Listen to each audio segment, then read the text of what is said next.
Hey guys, tonight we're going to peel back the layers of time, further than the pyramids, further than the first cities, all the way back to the biting cold of the Ice Age, to witness the birth of the most powerful alliance in natural history. Imagine, we are standing on the edge of a vast, frozen steppe 30,000 years ago. The air is thin and so cold it cracks the moisture in your lungs. Before you lies a world of shimmering ice sheets, wind-blasted plains, and colossal beasts that shake the very ground they walk on. But in that immense, hostile world, a flicker of warmth appears. It's the glow of a human campfire, a tiny spark of defiance against an overwhelming darkness. And huddled around it are your ancestors. Over thousands of years they will survive extinctions, outsmart deadlier predators, and spread to every corner of this planet. But they won't do it alone. A creature of the ice and snow, a hunter born of primal hunger and intelligence, is watching them from the shadows, and its decision to step into the light will change everything. So how did this ancient rivalry between two apex predators transform into the most successful partnership the world has ever known? What unspoken bargain was struck in the depths of the Ice Age that would eventually place a friendly, panting companion in our homes? And how did that bond quite literally shape the human brain and build the modern world? Thanks to a revolution in genetic sequencing and archaeology, tonight we will venture back to that frozen dawn to find the answers together. Frankly, if you were dropped here without your animal hide parka and a well-practiced mammoth hunting strategy, you wouldn't survive a single second to realize where you went wrong. So before you get comfortable, take a moment to like the video and subscribe, but only if you genuinely enjoy what I do here. That small click sends a big signal to the algorithm. That long-form, serious educational content still matters. And to me, it's an incredibly meaningful show of support.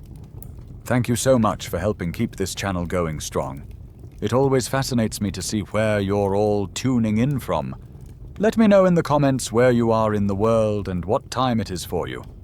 Now, dim the lights. Maybe turn on a fan for that soft background hum, and let's ease into tonight's journey together. Your world is a panorama of white and grey under a perpetually bruised-looking sky. You are standing on what will one day be called Europe, but for you it is simply the world. And the world is a brutal, unforgiving place.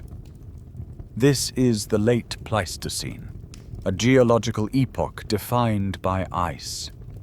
Immense glaciers, kilometers thick, have locked up much of the planet's fresh water, grinding slowly across the continents. The air itself feels ancient and sharp, a constant reminder that you are living at the mercy of the climate.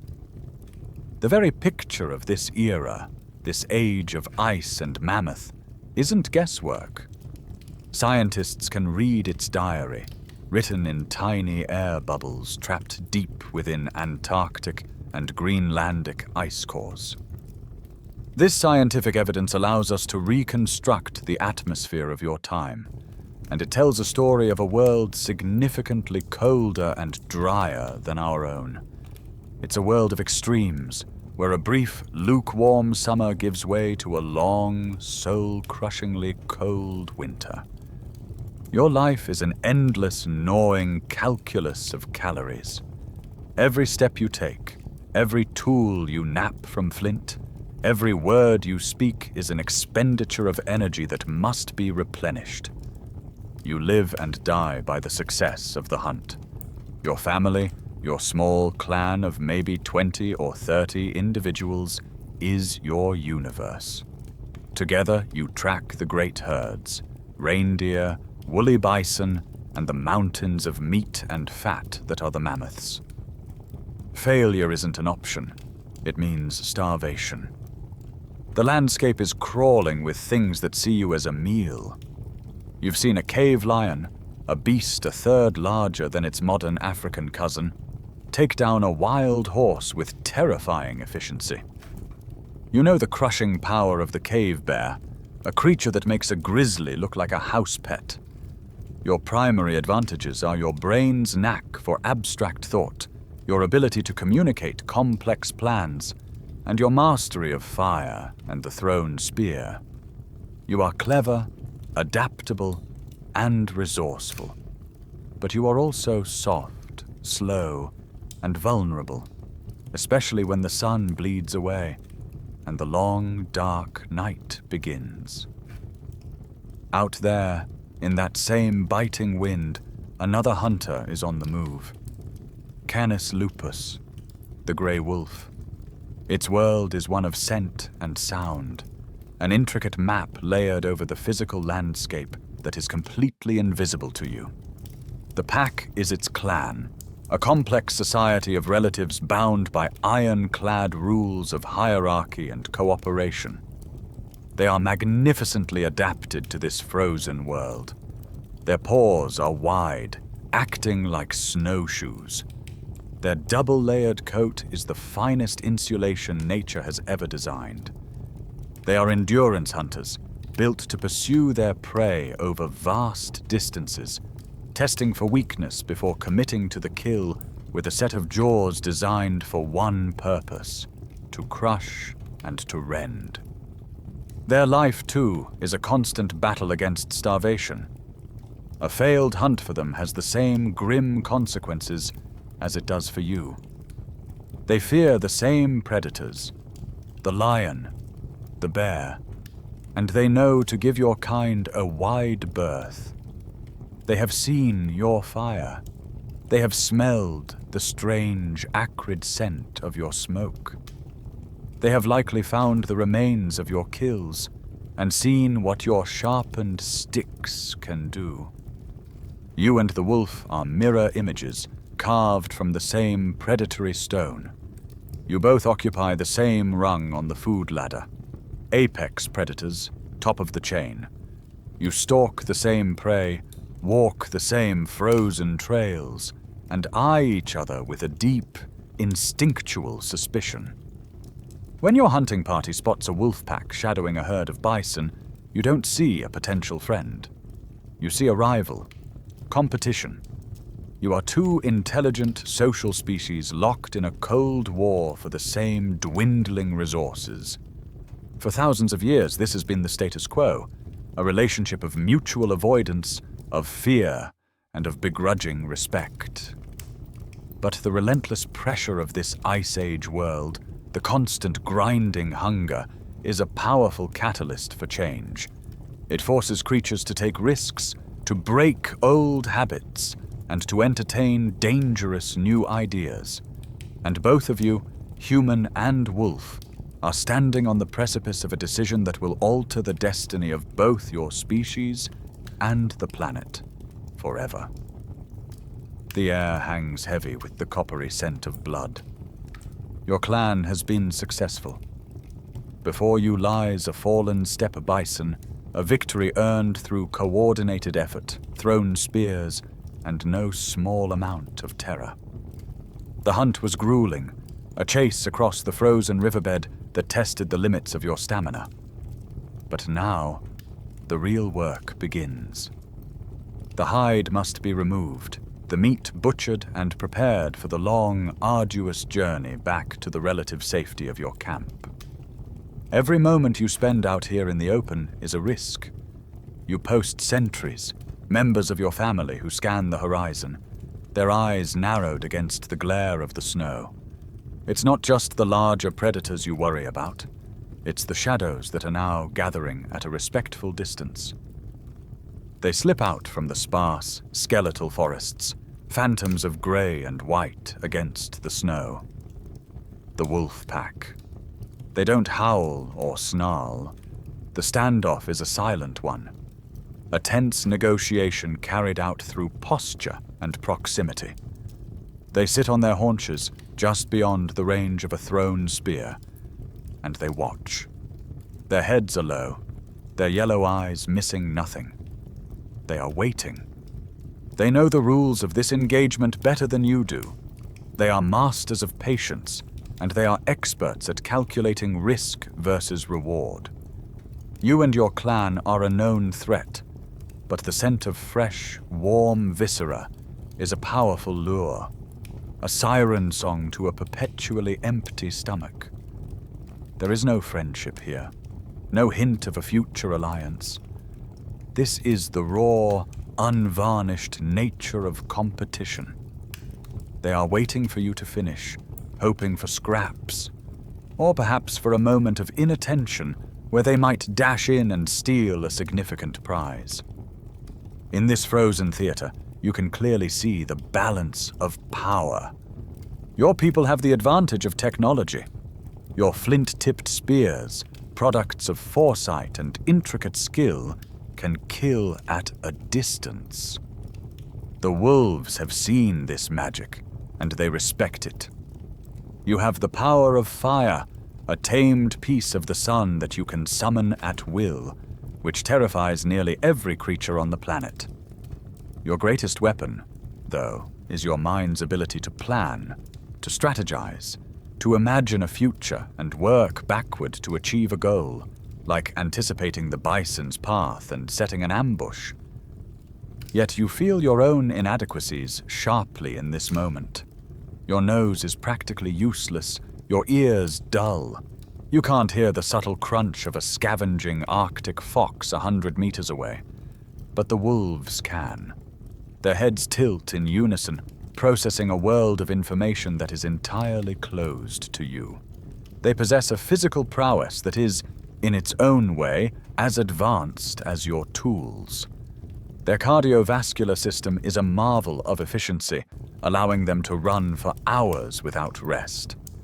You may have won this hunt through cleverness, but they could have won it through sheer, relentless attrition.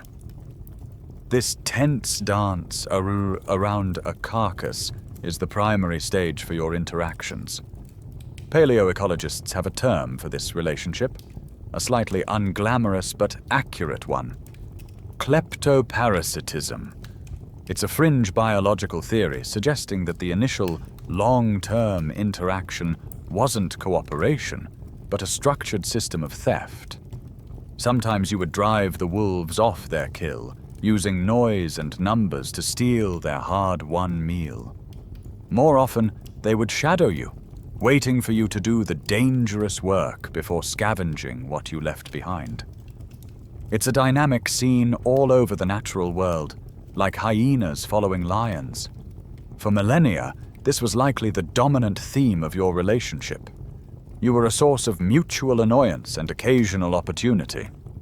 This constant interaction was, as a mainstream historical fact, simply unavoidable.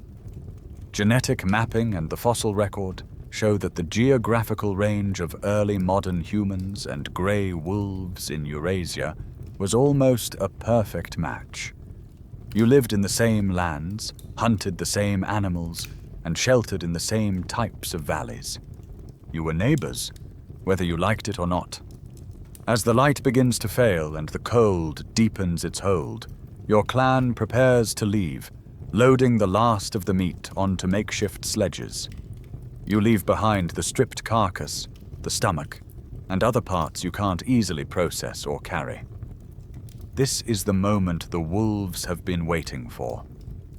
But they still don't move, not until you are a safe distance away. This caution is a core part of the wolf's psychology. It's a finely tuned balance between neophobia, an intense instinctual fear of anything new or unfamiliar, and a driving, opportunistic curiosity.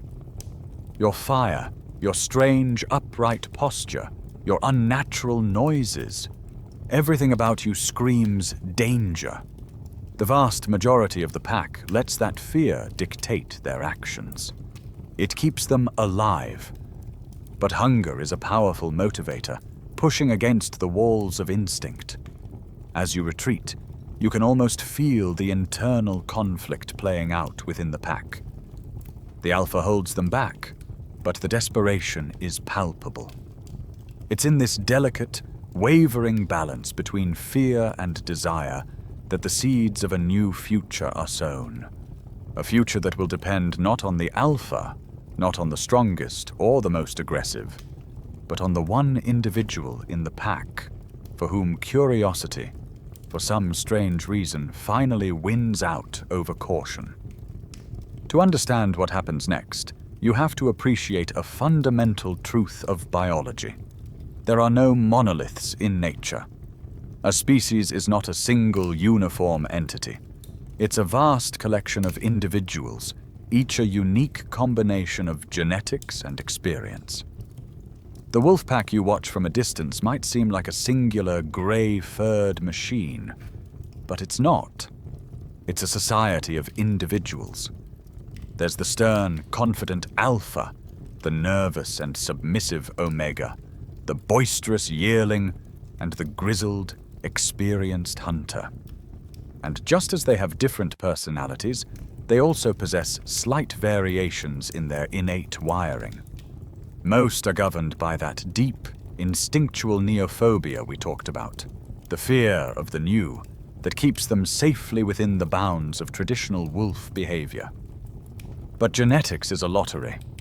Every now and then, an individual is born with a slightly different cocktail of hormones and neurotransmitters.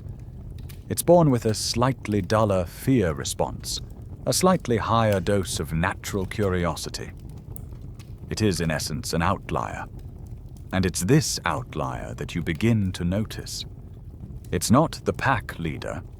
It's a younger, leaner female, perhaps, often the last to eat at a kill, pushed to the very fringe of the pack's social structure. Hunger is her constant companion, a gnawing emptiness that makes her bolder than her packmates. While the others retreat fully after scavenging your leftovers, she lingers. While they melt back into the timberline at the first sign of your approach, she only backs away a few dozen meters, hiding behind a snow-dusted juniper bush, her yellow eyes tracking your every move. This is the core of the Self-Domestication hypothesis. It's the leading theory for how this all began, and it proposes that the first step wasn't taken by a human, but by the bravest, most opportunistic wolves themselves. They weren't trying to become friends, they were playing a high-stakes game of risk and reward, and this one female was willing to accept a higher level of risk for the reward of an easy meal. Night after night, you see her. She becomes a familiar shadow at the edge of your firelight. Your clan is wary, of course. A wolf is a wolf, but her behavior is odd. She makes no move to attack. She shows no aggression. Her posture is submissive, her tail low. She simply waits. When your clan discards the bones from the evening meal, tossing them into the refuse pile at the edge of camp, she waits until the last of your people has retreated into the warmth of the rock shelter. Then, like a ghost, she slips in, her movements quick and silent. You watch her crack the bones with her powerful carnassial teeth, licking out the precious calorie-rich marrow. She is learning. She's studying your clan's rhythms, your daily routines, the invisible line that marks the edge of your territory.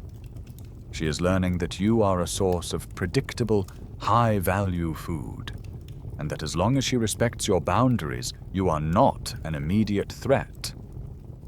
This process, a wild animal choosing to associate with humans for its own benefit, might sound like a one-in-a-million fluke, a romantic campfire story. But we have stunning scientific evidence that shows how this exact process can work and how quickly it can change a species. For over 50 years, in a long-running experiment in Siberia, Soviet scientist Dmitry Belyaev conducted a groundbreaking study on silver foxes. He took a wild population and for each generation selected only the tamest individuals to breed, not the ones with the prettiest fur or the sharpest teeth. but simply the ones that showed the least fear and aggression toward humans. The results were astounding. Within just a few generations, the foxes began to change dramatically. They started wagging their tails, licking the hands of their caretakers, and whimpering for attention. Even more shocking were the physical changes. Their coats began to show white spots, their ears became floppy, their snouts shortened, and the females came into heat more often. In short, by selecting for a single behavioral trait, tameness, Belyaev had inadvertently kick-started the entire process of domestication. He had, in a controlled scientific setting, replicated the very first steps that this lone she-wolf is now taking on the frozen plains in front of you. Her boldness isn't just a personality quirk, it's the raw material for evolution. She is the living embodiment of a genetic possibility, a door opening that could lead to an entirely new kind of creature. The story of that lone, brave wolf stepping into the light is a powerful one, and it's the one many scientists favor. It's elegant, it's supported by the Belyaev fox experiment, and it frames the birth of our partnership as a kind of mutual decision. But what if it didn't happen that way? What if the first move wasn't an act of lupine courage, but one of human intervention? There is another, equally compelling theory, and it begins not with a curious adult wolf, but with a hunter, a den, and a litter of helpless pups. Let's imagine a different timeline. You are out on a hunt, far from your camp, tracking a reindeer. The tracks lead you to a rocky outcrop where you stumble upon a wolf den. The mother, seeing you as a mortal threat to her young, attacks. You are forced to defend yourself, and in the grim reality of this Ice Age world, you kill her. Inside the den, you hear a faint whimpering. You find a wriggling pile of newborns, their eyes still sealed shut, blind and utterly dependent. Your first instinct, the instinct of a competitor, is to kill them and eliminate future rivals. But a different, deeply human impulse stays your hand. It's a flash of empathy, perhaps, or a spark of simple curiosity. Humans have an innate tendency to nurture the young and helpless, even those of other species. So you make a strange and risky decision. You gather up one or two of the pups, tuck them into your furs for warmth, and begin the long walk back to your camp. Bringing a wolf pup into your home is a dangerous bargain. It is, quite literally, inviting the wild into your hearth. Your clan is suspicious, even hostile. This is the pup of your direct competitor, a creature that will one day grow fangs and the instinct to kill. The risks are enormous. The pup could carry disease. It could grow up to be unpredictably aggressive, turning on a child or snapping at a clan elder. Most of these experiments would have ended in failure. The pups would die from an improper diet, or they would grow into intractable, dangerous adults that had to be killed or driven away. But just as there are outlier wolves born with a tamer disposition, you might, by sheer luck, have picked the right pup. The one from the litter that was genetically predisposed to be less fearful, more sociable, more open to bonding with a creature outside its own kind. You raise it. You feed it scraps of meat. You let it sleep near the fire for warmth. It grows up seeing your children not as prey, but as littermates. It learns the sounds and smells of your people, accepting them as its pack. It's a novelty, a pet, a strange living toy. But as it matures, you begin to see its utility. Its ears prick up at the sound of a twig snapping in the darkness, long before your sentries notice anything. It sniffs the air, and growls low in its throat, warning you of an approaching cave lion you would never have detected on your own. This creature you raised out of curiosity is becoming a living tool, a furry, four-legged alarm system. This is the pup adoption hypothesis, a scenario driven by active human choice rather than the passive opportunism of the wolves themselves. So which story is true? Archaeologists and geneticists still argue fiercely whether it was the wolves who chose us or we who chose them. The truth is, it may have been a messy combination of both, happening in different places at different times. The self-domestication theory is supported by the beautiful, clean data of the fox experiment. But the pup adoption theory is supported by simple human nature. Ethnographic records from around the world are filled with examples of hunter-gatherer people capturing and raising wild animals, from birds to monkeys to, yes, wolves. The archaeological record isn't yet clear enough to give us a definitive answer. But regardless of which path was taken, the bold wolf approaching the fire or the helpless pup being carried to it, the result was the same.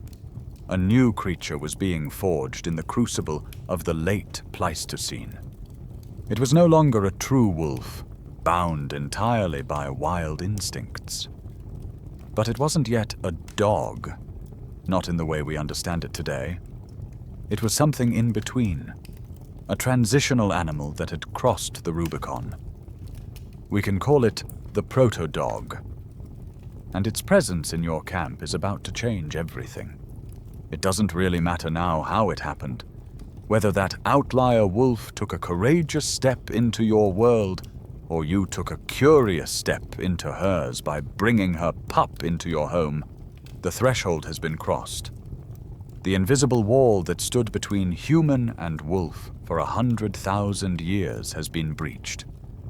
Now, a new creature, a proto-dog, lives in the overlapping space between your two realities. It's a permanent resident of the periphery, a living, breathing question mark at the edge of your firelight. It is still a wild thing in many ways, but its allegiance has shifted.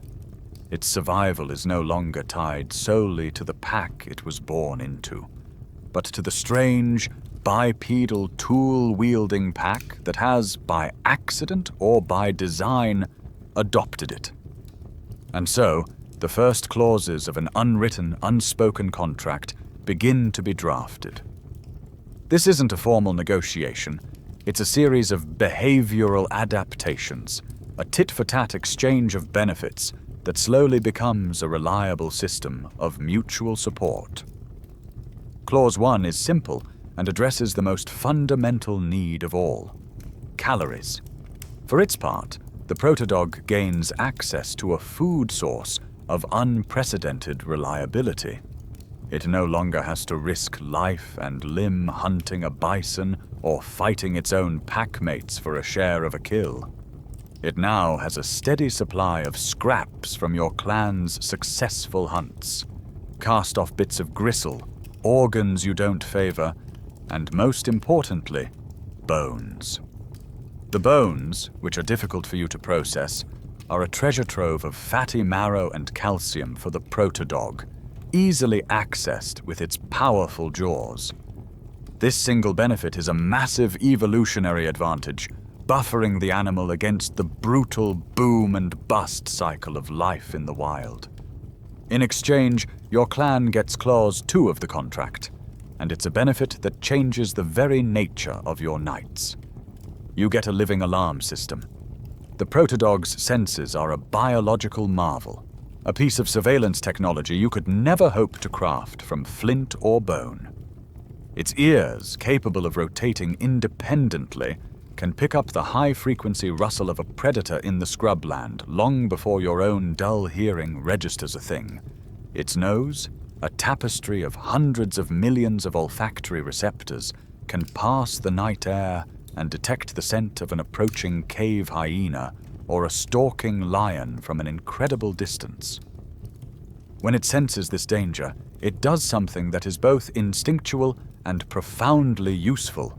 It barks. That sharp, percussive sound, so different from a wolf's mournful howl, slices through the night and jerks your sleeping sentries to full alert. For the first time, your clan can sleep with a greater sense of security.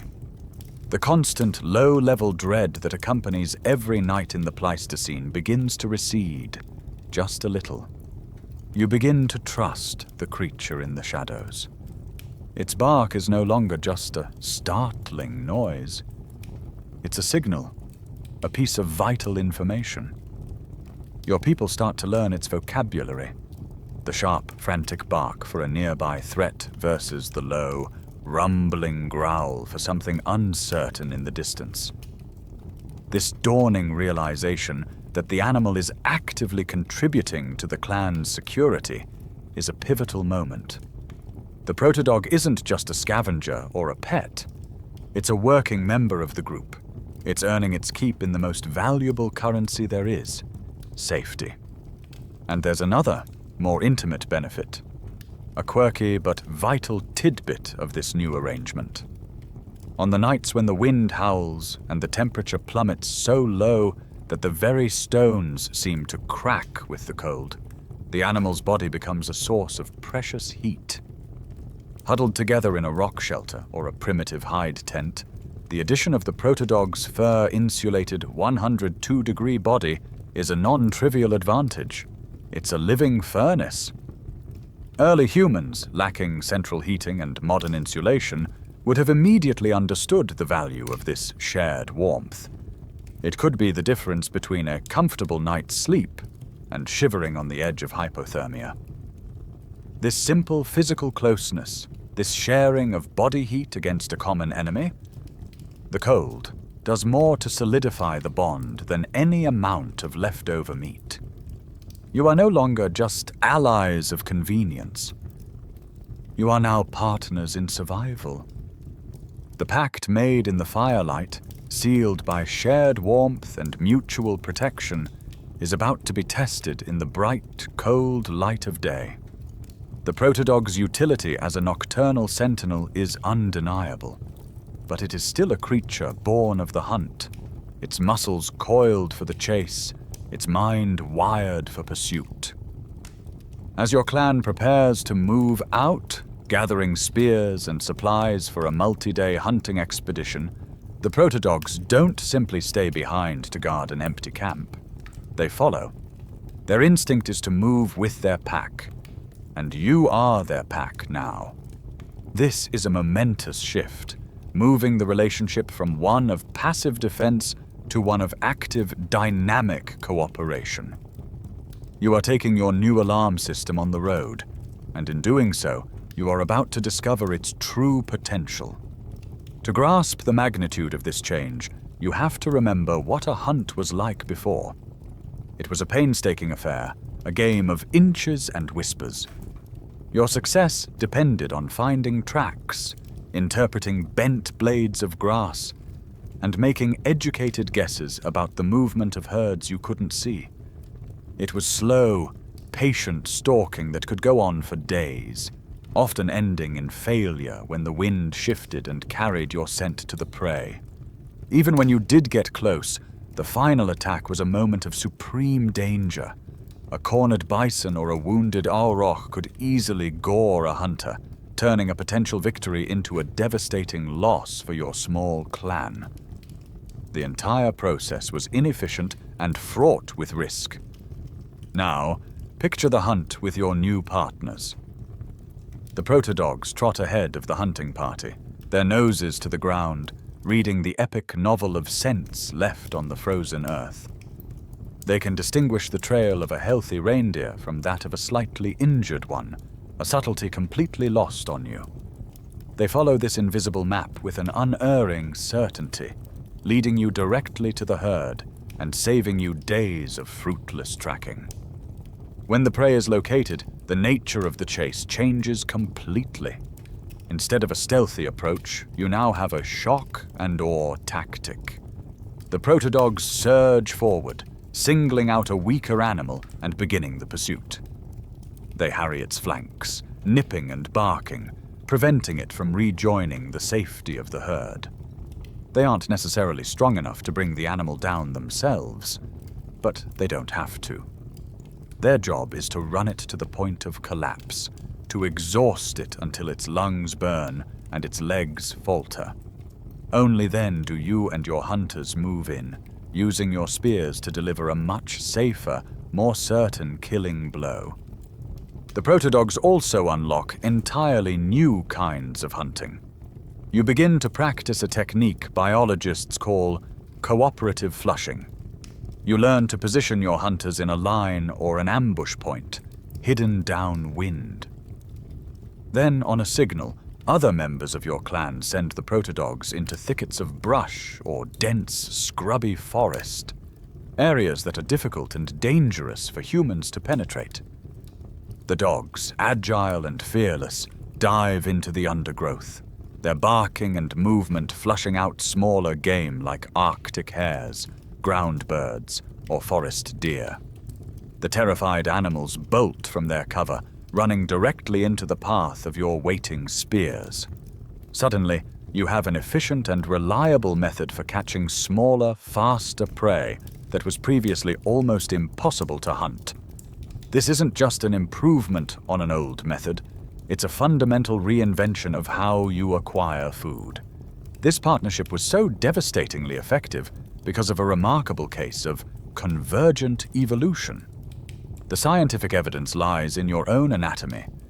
The human body is a masterpiece of engineering for endurance running, a strategy known as persistence hunting. Your long legs, your Achilles tendons that act like springs, your mostly hairless body that sheds heat through sweat. All are adaptations for chasing prey over immense distances under the hot sun. As it happens, the wolf's physique is built for the exact same purpose, only adapted for the cold. Their loping gait, their deep chest and massive heart, their panting mechanism for cooling, it all allows them to run for hours on end. When these two champion long-distance runners joined forces, you created a predatory partnership unlike any other. You could collectively outrun and outlast almost any prey animal on the planet. The hunt was redefined, and the flow of calories into your clan's economy just became a flood. The revolution happening on the hunting grounds is profound, but it's merely the external symptom of a much deeper, more significant change that's taking place inside the minds of both you and your new partner. The protodog isn't just following its predatory instincts. It's learning to operate in a completely new cognitive landscape. It's learning to read you. On the hunt, you instinctively point with your spear toward a faint track or a distant animal. And the protodog understands. It looks not at your finger, but at the thing you are pointing at. This may seem like a trivial, simple act, but it is a mental leap of staggering proportions. Modern experiments have shown that even wolves raised by humans from birth cannot reliably do this. If you point, a wolf will stare at your fingertip, confused. The ability to comprehend a human gesture is not something a wolf can learn. It seems to be something that has been woven into the very fabric of the dog's brain through thousands of years of evolution in our company. You are witnessing the birth of a new kind of interspecies communication. Your protodog is becoming attuned to your body language, the shifts in your gaze, the tone of your voice. It is learning to differentiate between your sharp command, your encouraging call, and your warning shout. It is developing a social intelligence that is specifically geared toward understanding a human. This unique sensitivity to human social cues is a hallmark of dog domestication and is a key area of canine cognition research today. Scientists see it as the fundamental cognitive building block upon which the entire human-dog relationship is built. Your four-legged companion is no longer just a wolf that happens to live with people. It's becoming a creature whose brain is being actively rewired to excel at one specific, revolutionary task: cooperating with you. But this rewiring isn't a one-way street. As the protodog's brain is changing to understand you, your brain is changing to bond with it. When you return to camp after a successful hunt, and the protodog comes to greet you, nudging your hand with its nose, its eyes looking into yours, something remarkable happens inside your skull. Your pituitary gland releases a flood of a powerful hormone called oxytocin. It's often nicknamed the love hormone, or cuddle chemical. And it's the same neurochemical that bonds a mother to her newborn infant. It fosters feelings of trust, empathy, and social connection. It feels good. Here's the truly incredible part. As your brain is flooded with oxytocin, the simple act of you stroking the protodog's fur and speaking to it in a soft tone causes its brain to release oxytocin as well. This is what scientists call a positive feedback loop. Your interaction releases a chemical that makes you feel bonded to the dog, which encourages you to interact more, which releases more oxytocin in the dog, which makes it seek you out more, which releases more oxytocin in you. It's a self-perpetuating cycle of affection, a biochemical engine cementing a deep emotional bond that transcends the mere utility of the hunt. This neurological mechanism is the invisible leash, the chemical glue that transforms a useful tool into a cherished companion. You didn't just tame a wolf, you forged a biological and emotional connection that is unique in the entire animal kingdom. The hunt is over, the meat has been shared, and the clan is settled around the crackling fire, the only point of warmth and light in a vast, cold darkness. The protodog lies near your feet, not chained or tethered, but there by choice. It lets out a contented sigh, its belly full. You reach down and scratch behind its ears, your fingers tracing the familiar contours of its skull. It leans into your touch, its eyes closing. In this quiet moment, there is no calculation of calories or risk. The animal is not just an alarm system or a hunting tool. The lines have blurred. You look at this descendant of your fiercest rival, this creature of the wild who has chosen to throw its lot in with you, and you feel something entirely new. It's a sense of fellowship, of loyalty, of a shared journey. It's the quiet, profound, and world-changing birth of friendship. This story of a growing emotional bond, of a friendship forged in the crucible of the Ice Age, might feel like a romantic leap, a story we tell ourselves because we want it to be true. How can we possibly know what you felt for this creature, this new companion, across a chasm of 14,000 years? We can't read your thoughts or hear your stories, but you did leave us clues. You left evidence, etched in bone and buried in the earth, that speaks with a silent, profound eloquence. To see it, we must journey forward in time, to the very end of the Ice Age, to a place that will one day be a suburb of Bonn, Germany. Here, in a place now called Oberkassel, quarry workers in 1914 uncovered a shallow grave. Inside, they found the carefully arranged skeletons of a man in his late 40s, a woman in her early 20s, and curled at their feet, a dog. This isn't just a jumble of bones in a pit. This is a burial. The scene is one of deliberate, careful intention. The bodies were sprinkled with powdered red ochre, a pigment that likely held a deep spiritual significance, a symbolic stand-in for blood and life. They were buried with grave goods, including a carved bone pin and an elk antler sculpture. This was a funeral, a ceremony filled with ritual and respect. and the inclusion of the dog in this sacred space is a stunning statement. It was not cast aside on a refuse heap. It was not eaten. It was laid to rest with the same honor and care as the humans, destined to accompany them on whatever journey they believed came next. This single act elevates the animal from a working partner to a full-fledged member of the family, worthy of the same rites of passage as a human being. But the most powerful part of the story lies hidden in the microscopic details of the dog's teeth. Years after the discovery, when modern scientific techniques could be applied to the fossils, a paleopathologist named Dr. Luke Janssen took a closer look. He found that the dog, which was only about 7 months old when it died, had suffered from a severe case of canine distemper. The evidence was clear in the dental enamel. The virus had ravaged its system when it was just a pup. Distemper is a brutal disease. It attacks the nervous system, causing high fevers, convulsions, and extreme weakness. A wild wolf suffering from such an illness would have been a dead wolf. It would have been unable to hunt, unable to keep up with the pack, and would have been quickly abandoned or picked off by a predator. This dog, however, survived the initial infection. It lived for weeks, perhaps months, while it was desperately ill.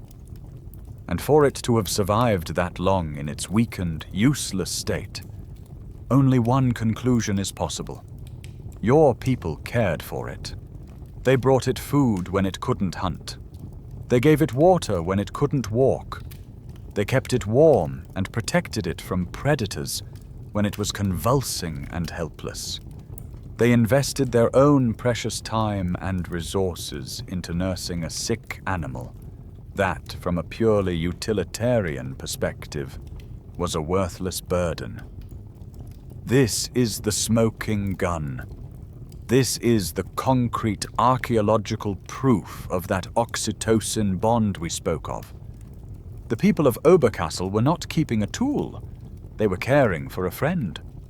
While Bonn Oberkassel gives us an undeniable snapshot of a deep, loving relationship 14,000 years ago, the question of when the first such relationship began is much murkier. Scientists still debate the exact dating of the earliest definitive dog. The Oberkassel canine is clearly a dog, not a wolf. But other, much older remains exist in a tantalizing grey area. In the Goyet Cave in modern-day Belgium, researchers found a 33,000-year-old canid skull. It has a shorter, broader snout than a typical wolf of the period, and a wider skull. Some scientists champion this as the earliest known dog, pushing the timeline of domestication back by almost 20,000 years. Others, however, are more skeptical. They argue that it could simply be an unusual wolf, a natural variation within the species, and that we need more complete skeletons to be sure. This debate highlights just how difficult it is to pinpoint a single moment when a wolf became a dog. It was a long, slow, messy dance. But the evidence from that grave in Germany proves, without a doubt, exactly where that dance eventually led, to a place of love and companionship. Your story is one of movement. You are a member of the most successful invasive species the planet has ever known, Homo sapiens. Driven by climate change, curiosity, and the simple need to see what's over the next hill, your people are spreading out from their ancestral homelands, populating every corner of the globe, and you are not traveling alone. Trooting faithfully by your side are your canine companions. This great migration is the next major chapter in the dog's story. As you move into new and radically different environments, from sun-scorched deserts to dense, humid jungles, to the frozen northern wastes, you begin to subject your proto-dogs to a host of new and intense selective pressures. The one-size-fits-all Ice Age model is no longer sufficient. Your partners must adapt or be left behind. This is the dawn of the first breeds, but you must erase the modern image of a poodle or a golden retriever from your mind. These were not formal breeds, meticulously crafted to a written standard for a dog show. These were what biologists call land races. A land race is a population of animals that has adapted over a long period of time to a specific local environment and a specific set of tasks. Their appearance was a direct reflection of their job. Form followed function, and survival was the only judge. You weren't breeding for a particular ear shape or coat color. You were simply favoring the dogs that were best at helping you survive in your new home. The dogs that were faster, stronger, or better suited to the local climate were the ones that got to eat, to thrive, and to pass on their genes. Let's imagine you are now on the vast open steppes of Central Asia. The world is a sea of grass, and your prey is no longer the lumbering mammoth, but the lightning-fast gazelle. A bulky, powerful Ice Age dog is useless here. It would be left in the dust. The dogs that succeed in this environment are the ones born with a lighter frame, a deeper chest for massive lungs, and long, graceful legs. You actively select for these traits. You favor the pups that show the most speed, the ones with the keenest eyesight. Over generations, you sculpt a new kind of canine, the sighthound, the ancestor of modern Salukis and greyhounds. It is a living arrow, a creature built for explosive speed, capable of spotting its prey from a kilometer away and running it down in a breathtaking, elegant chase. Now let's journey to the other side of the world, to the dense, snow-choked forests of what will become Siberia. Here, speed is useless.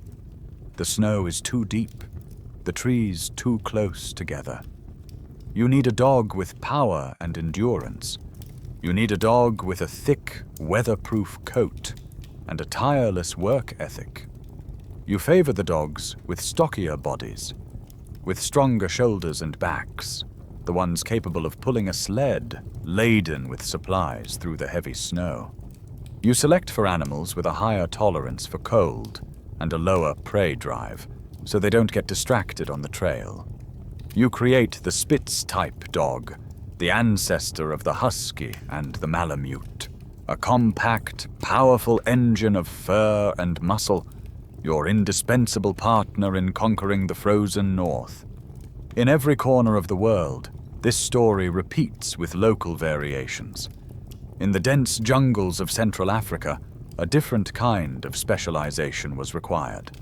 There, a dog's barking on a hunt could be a liability, scaring away prey for miles and attracting unwanted attention from predators.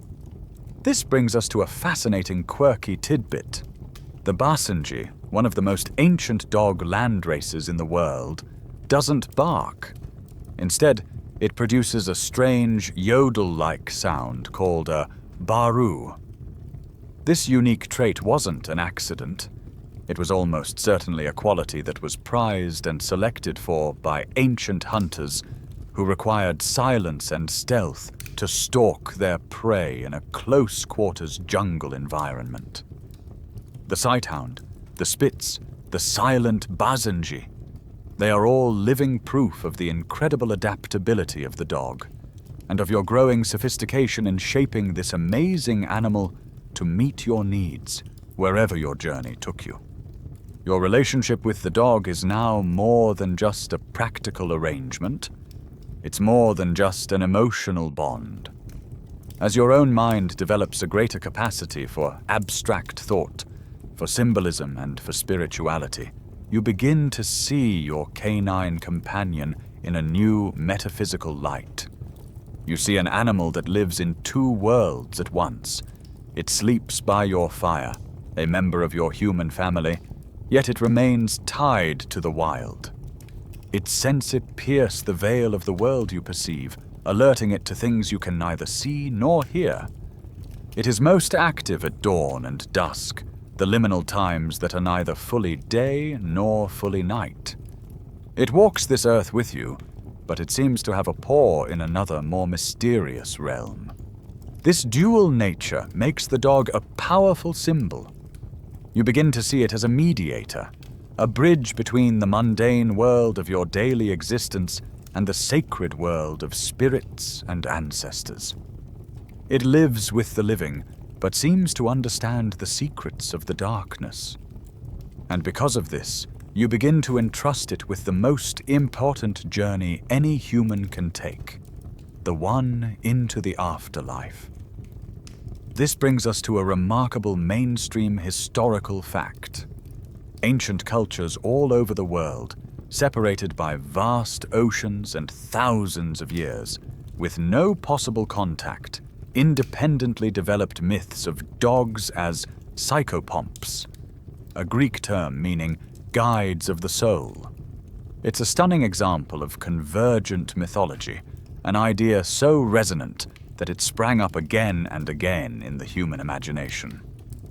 To see this belief in action, we can travel far forward in time and across the globe to the world of the Aztecs in Mesoamerica. Here, a unique, hairless dog called the Xoloitzcuintli was not just a pet. It was a sacred duty. The Aztecs believed that the journey through the underworld, Mictlan, was a perilous one, filled with 9 treacherous levels. To navigate it, a soul needed a guide, and that guide was the Xolo.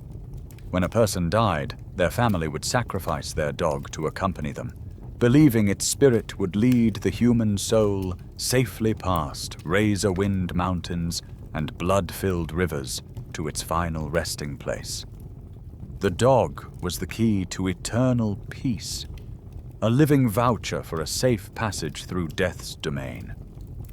This same core belief took a different form in the shamanistic traditions of your descendants in Siberia.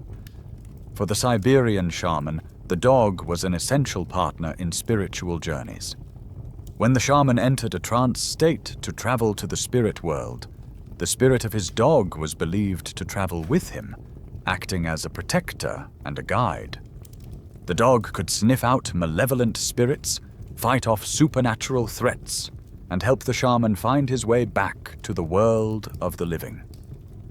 It was not merely an animal, but a spirit ally, an indispensable colleague in the most sacred and dangerous of all professions. This elevation of the dog to a sacred partner, a spiritual necessity, fundamentally changes your perception of it. It's no longer something you simply own or use. It is a being with a soul, a creature with a cosmic purpose that is deeply intertwined with your own destiny. This profound respect is the reason you begin to bury your dogs with such care, as we saw at Bon Oberkassel. You bury them with grave goods and with ceremony, not just because you loved them, but because you believed their journey continued alongside your own. You understood that this partnership was not just for one lifetime, but for eternity. The contract you made in the Ice Age now extends beyond the veil of death, a promise of loyalty that not even the grave can break. As we stand at the end of the hunter-gatherer era, looking back at the last 20,000 years of your partnership, it becomes clear that this was not a simple, linear relationship. It wasn't a case of you simply taming a useful animal. What you ignited, back in the cold of the Ice Age, was a powerful, self-perpetuating engine of co-evolution. It was a feedback loop, where each species spurred the development of the other, creating a cycle that would dramatically accelerate your journey to becoming the dominant species on the planet. This engine, once started, would change the course of history. Let's break down how this engine worked. It begins with the hunt. As we saw, adding dogs to your hunting parties radically increased their efficiency. You could find prey faster, pursue it more relentlessly, and kill it more safely. This created a significant surplus of protein and, crucially, fat. Fat is one of the most calorie-dense substances in nature, and it was the fuel that fed the most energy-hungry organ in your body: your brain. This improved nutrition had a profound effect on your species. It fueled human brain development, particularly in children, allowing for the growth of the complex neural architecture required for advanced language, art, and abstract thought. It also meant lower mortality rates and higher birth rates. Better-fed populations are healthier and grow faster. Your clan became larger, stronger, and more resilient. Now comes the second part of the loop. These larger, more successful human populations could, in turn, support larger and more diverse groups of dogs. A clan struggling on the brink of starvation can only afford to keep a few essential animals. But a thriving, well-fed clan can support many. This created a larger genetic pool for the dogs and allowed you to become a more active force of selection. You had the luxury to be choosy. You could favor the dogs with the keenest noses, the greatest stamina, or the most intuitive understanding of your commands. You were no longer just a passive beneficiary of their skills. You were an active participant in their evolution, constantly fine-tuning your canine toolkit to make it even more effective. This brings the loop full circle. These more specialized, more finely tuned dogs made you even better hunters, which produced even more food, which supported even larger human populations and brains, which allowed for the support and selection of even more sophisticated dogs. It was an upward spiral of capability for both species. Each success fed the next. This brings us to a fascinating and controversial piece of scientific evidence, or rather, a compelling hypothesis put forward by some prominent anthropologists. They argue that this co-evolutionary engine was the secret weapon that allowed your ancestors, Homo sapiens, to triumph over your hominid cousins, the Neanderthals. The theory suggests that while Neanderthals were strong and intelligent, they hunted in a more direct, brute force manner. Your people, augmented by the superior tracking and chasing abilities of your protodogs, were simply more efficient, able to extract more calories from the same landscape with less risk. In the marginal, brutal environment of Ice Age Europe, this small competitive advantage could have been the tipping point that led to the Neanderthals' eventual extinction. So, as we close this first great chapter of your shared story, it's crucial to understand the dog's true role. It was not a passive passenger on your journey, simply dragged along as you conquered the globe. The dog was an active participant, a co-pilot, a hand on the steering wheel.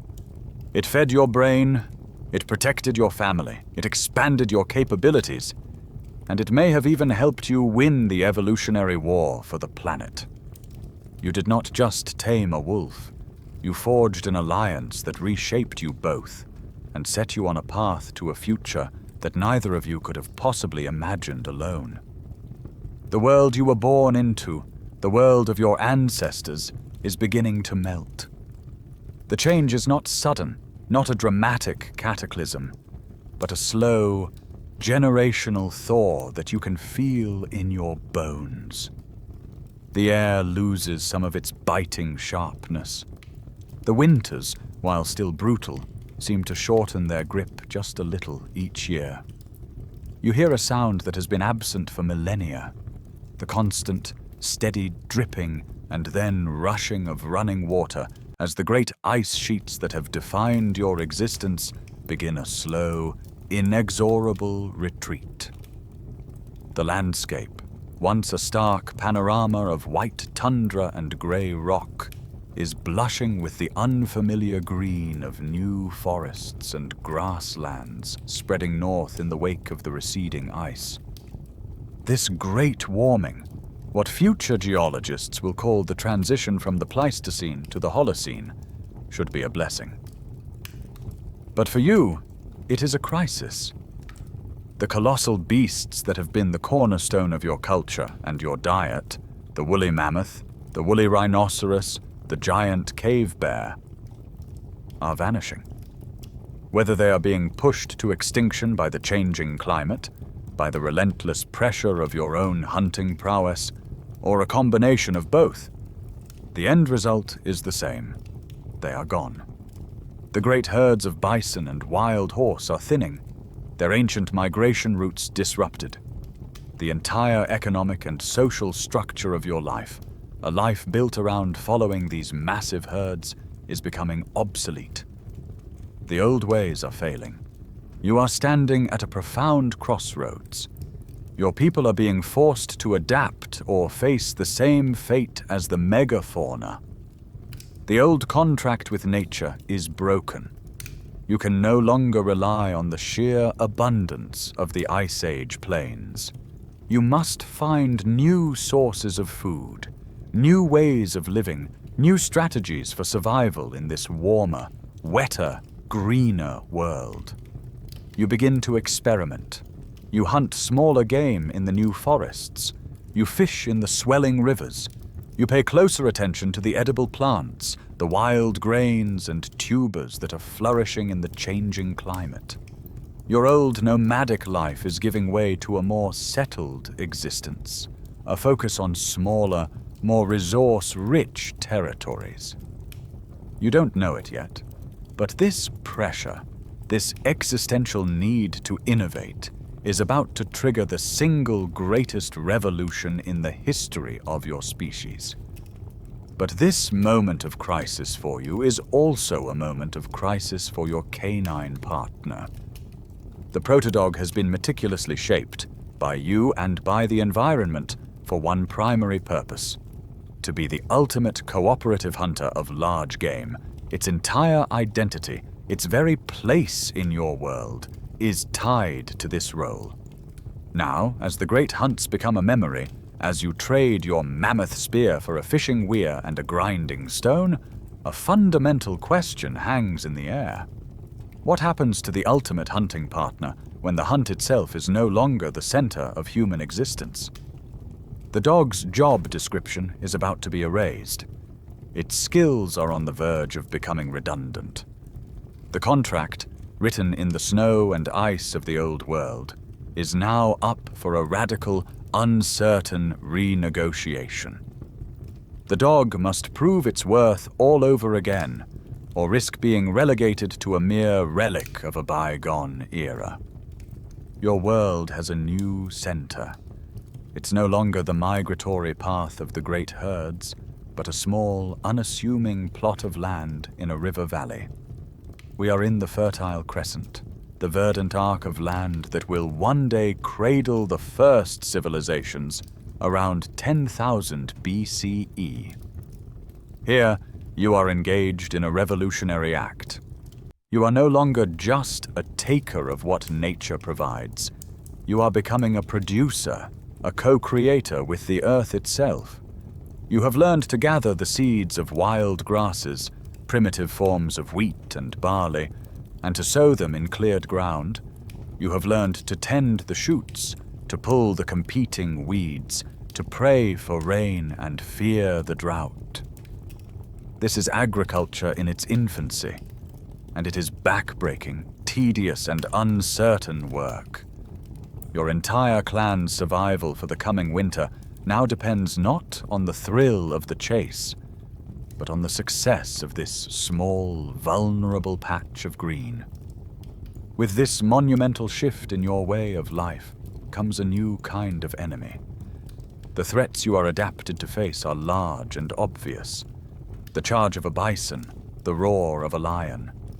But the new dangers are insidious, arriving in swarms and shadows. A flock of birds can descend upon your ripening grain and strip it bare in an afternoon. A herd of wild goats or gazelles can wander in at night and graze your future bread down to the nub, and a more subtle menace breeds in the very soil beneath your feet. Rats, mice, and other rodents, a creeping tide of tiny mouths that can infiltrate your storage huts and devour your painstakingly harvested surplus. A single failed crop, a single infestation, means famine. You have traded the acute, immediate danger of the hunt for the chronic, gnawing anxiety of the farmer. In this new world, what use is your expert hunting companion?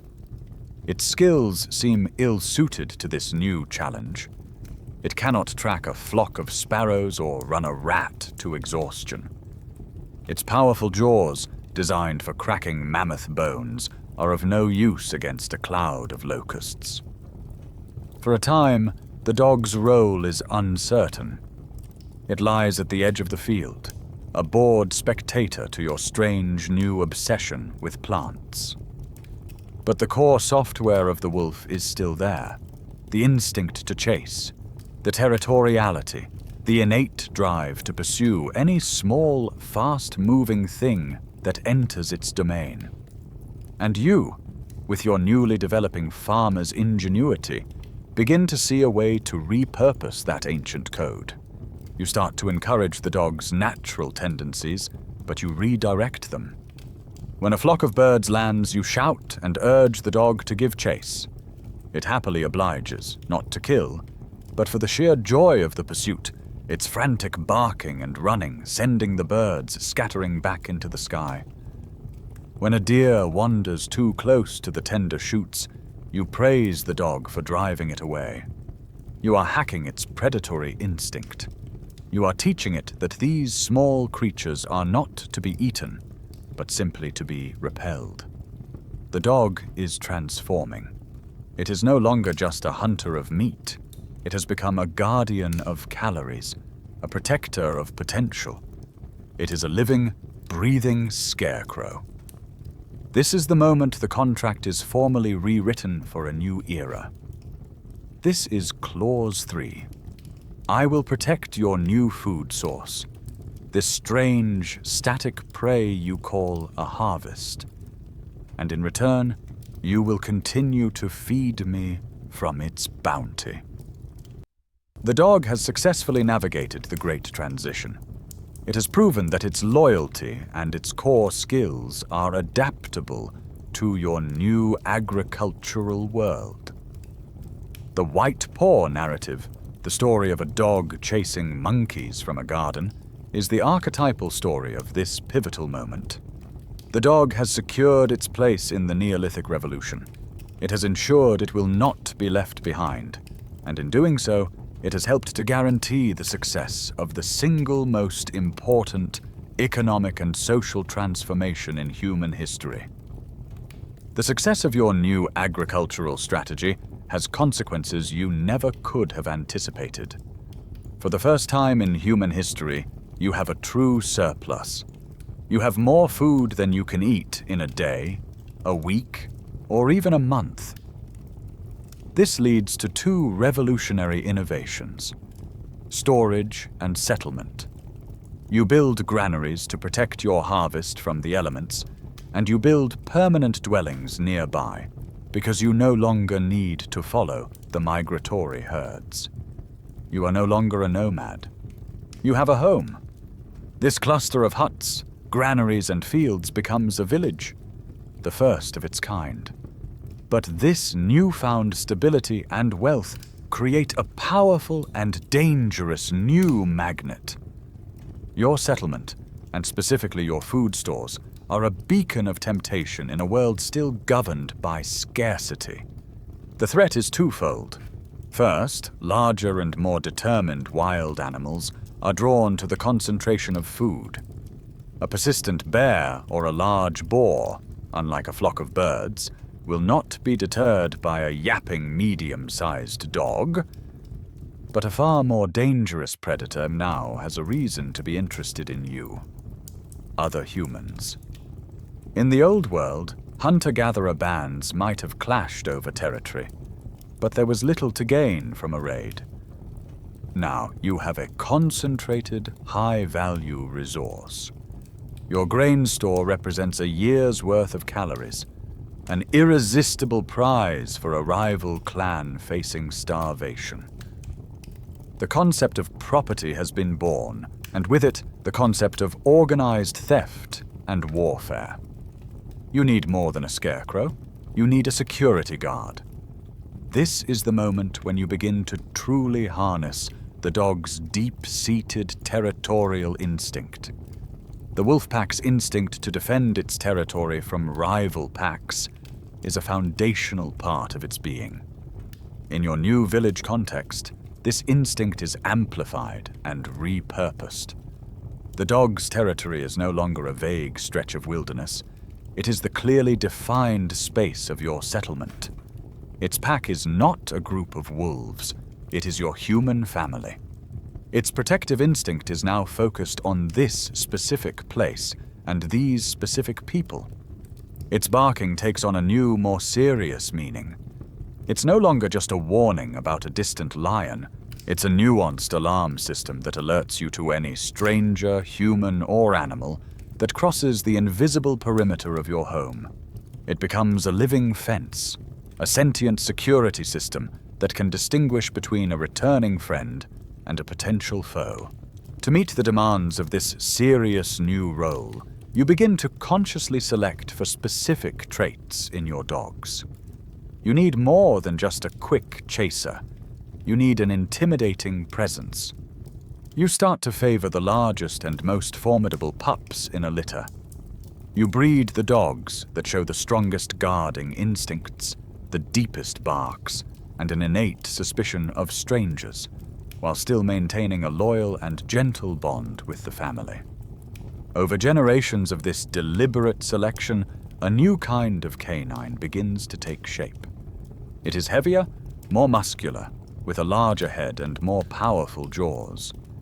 This is the ancestor of the great Mastiff breeds, a proto-Mastiff bred not for speed, but for sheer, intimidating power. Its very appearance is a deterrent, a clear message to any would-be thief that this property is well protected. This isn't just a narrative speculation.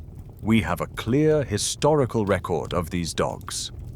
As the first civilizations arose in Mesopotamia and Egypt, the direct descendants of these first villages, their art became filled with images of these powerful guardians.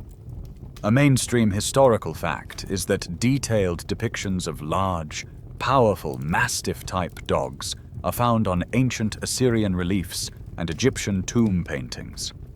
They are shown guarding palaces, accompanying soldiers, and hunting lions with kings. These images are the end result of a process that began right here, in your first village, with the simple need to protect your first ever stored harvest. Your dog has once again adapted, its contract renewed. It is no longer just a partner in acquiring food. It is now the sworn guardian of your property and your home. The agricultural revolution has given you grain, and with it, a settled home. But a diet of bread alone is a fragile existence. You need a reliable source of protein and fat that doesn't depend on the whims of wild game. The next great innovation is to bring the hunt to you. You begin to capture wild goats and sheep, not for immediate slaughter, but to keep and to breed. This is the birth of animal husbandry, the domestication of livestock, and it presents you with a monumental challenge, a true paradox.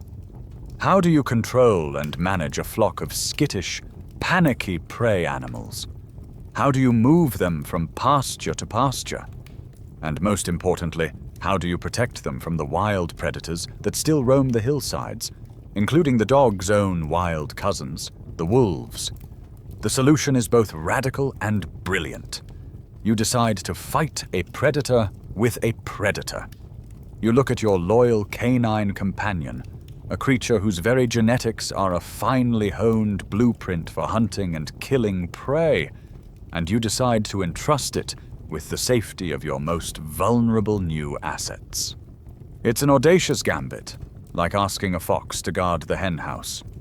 Success will require you to perform a feat of remarkable animal training, to suppress thousands of years of predatory instinct and redirect that powerful drive into a new, highly controlled set of behaviors. You must teach your dog that the sheep are not food. They are family. This is the story of the first shepherd dogs. You begin the process when they are pups, raising them directly with the flock. They sleep with the sheep. They eat near the sheep. They grow up with the scent of lanolin in their nostrils until the flock becomes their pack. You strictly discipline any sign of true aggression, any nip that is too hard, any chase that is born of hunger rather than control. But you don't extinguish the predatory drive entirely. Instead, you carefully select and encourage certain parts of it while suppressing others. You are, in essence, hacking the ancient software of the wolf. Modern science has given us a crystal-clear window into how this works. Scientific evidence from studies on the world's most renowned herding breed, the Border Collie, reveals the genius of your ancestors' intuitive training. When a Border Collie herds sheep, it drops into a low crouch, its body tense, its tail low, and it fixes the sheep with an intense, unblinking stare. This is the famous herding eye.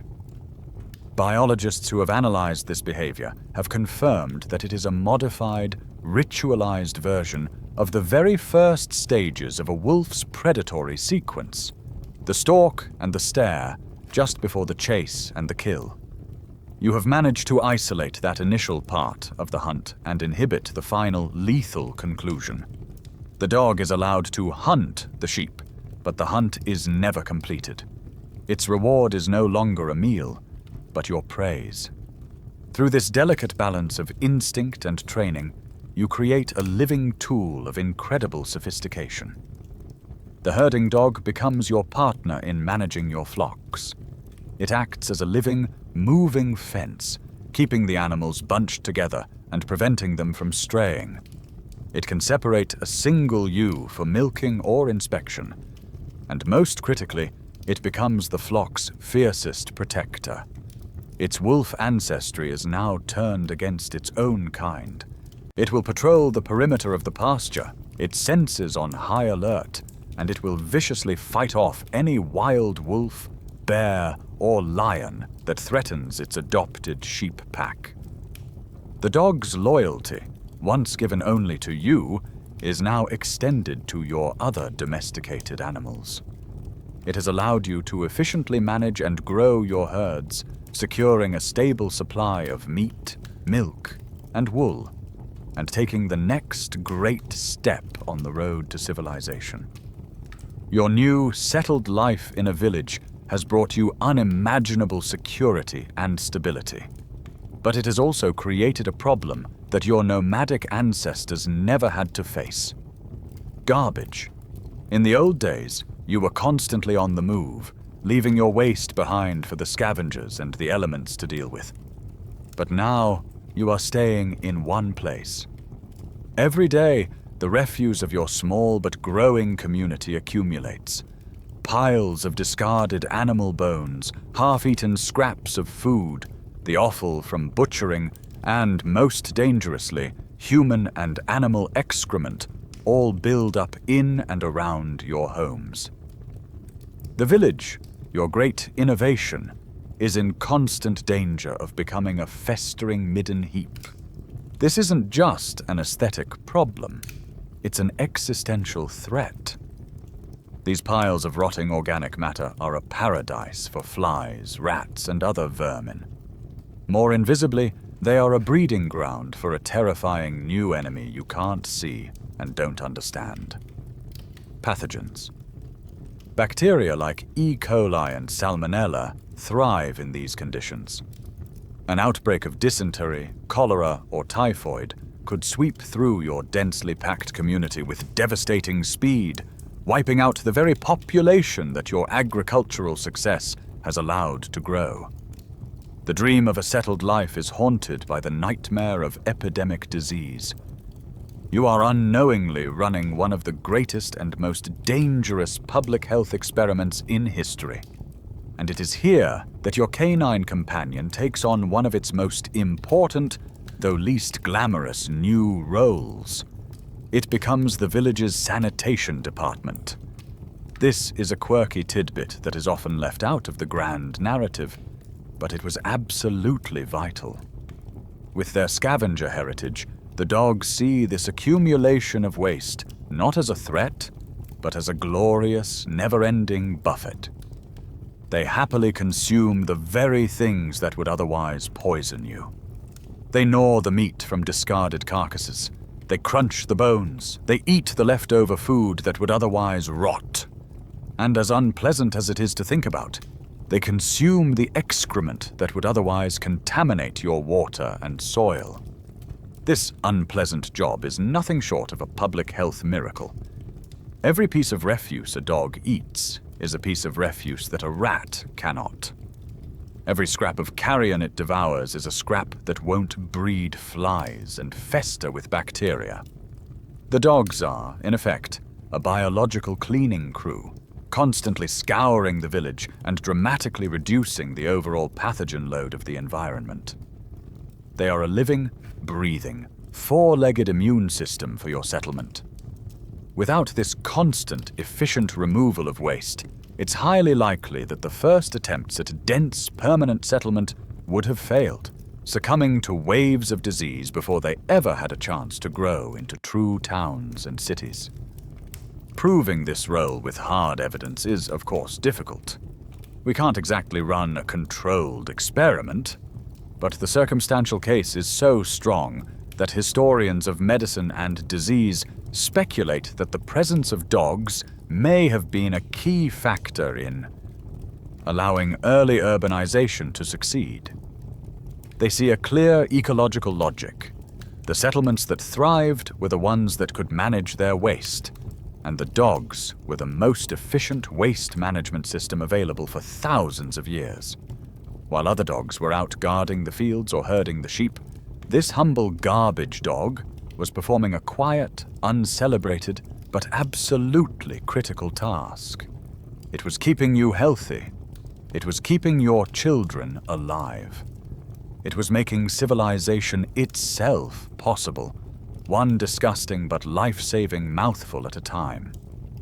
The walls you've built around your village and the formidable guard dogs that patrol them are a testament to your success.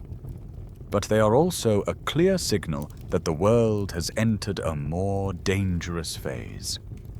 The birth of property, of stored wealth, and of permanent settlements has inevitably given rise to a dark, new human innovation: organized warfare. The sporadic, small-scale conflicts of the hunter-gatherer world have been replaced by calculated, large-scale assaults. The prize is no longer just territory. It's resources. It's food. It's the very survival of your community.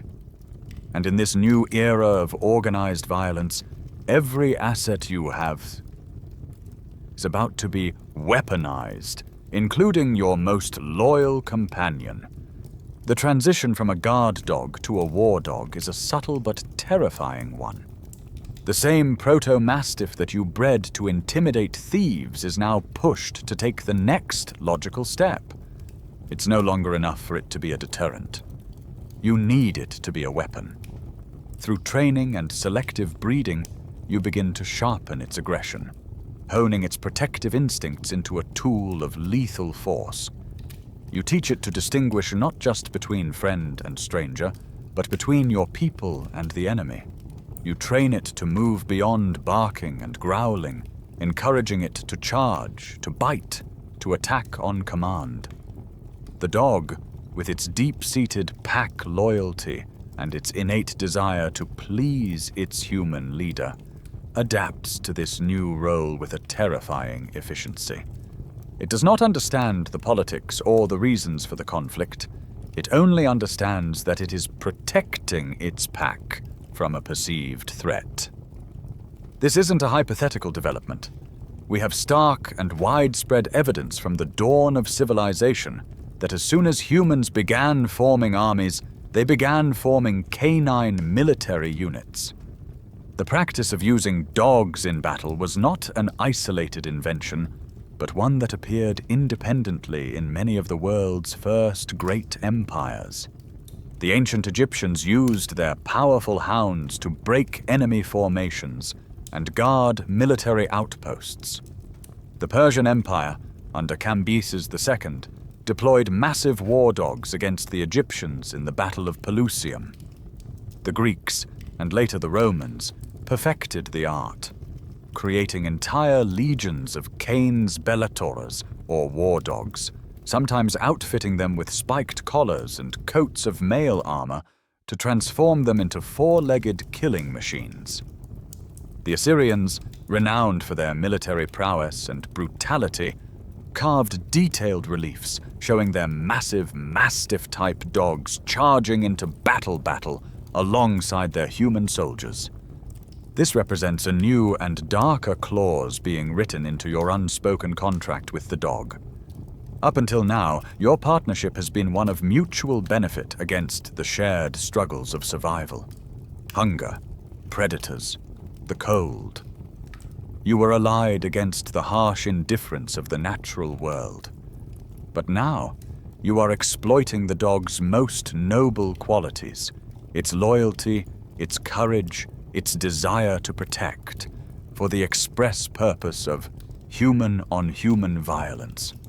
You have taken the sacred bond of the pack and twisted it into a tool of war. You have turned your friend into a living weapon, asking it to kill and die for conflicts it cannot possibly comprehend.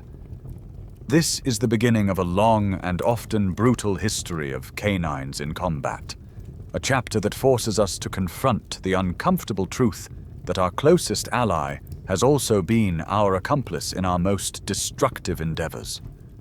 As your small villages grow into bustling towns and then into the world's first great cities, every aspect of your life becomes more complex and specialized.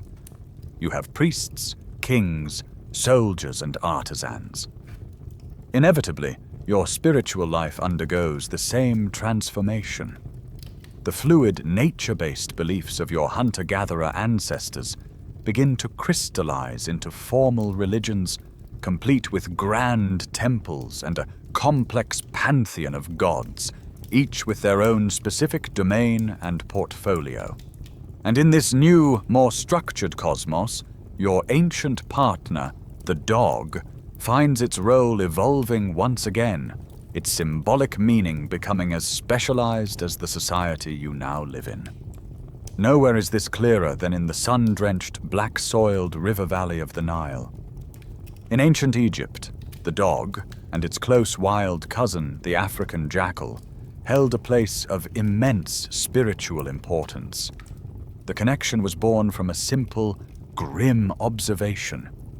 The early Egyptians buried their dead in shallow graves at the edge of the desert, and they noticed that jackals and dogs were frequently seen digging in these areas, scavenging on the bodies.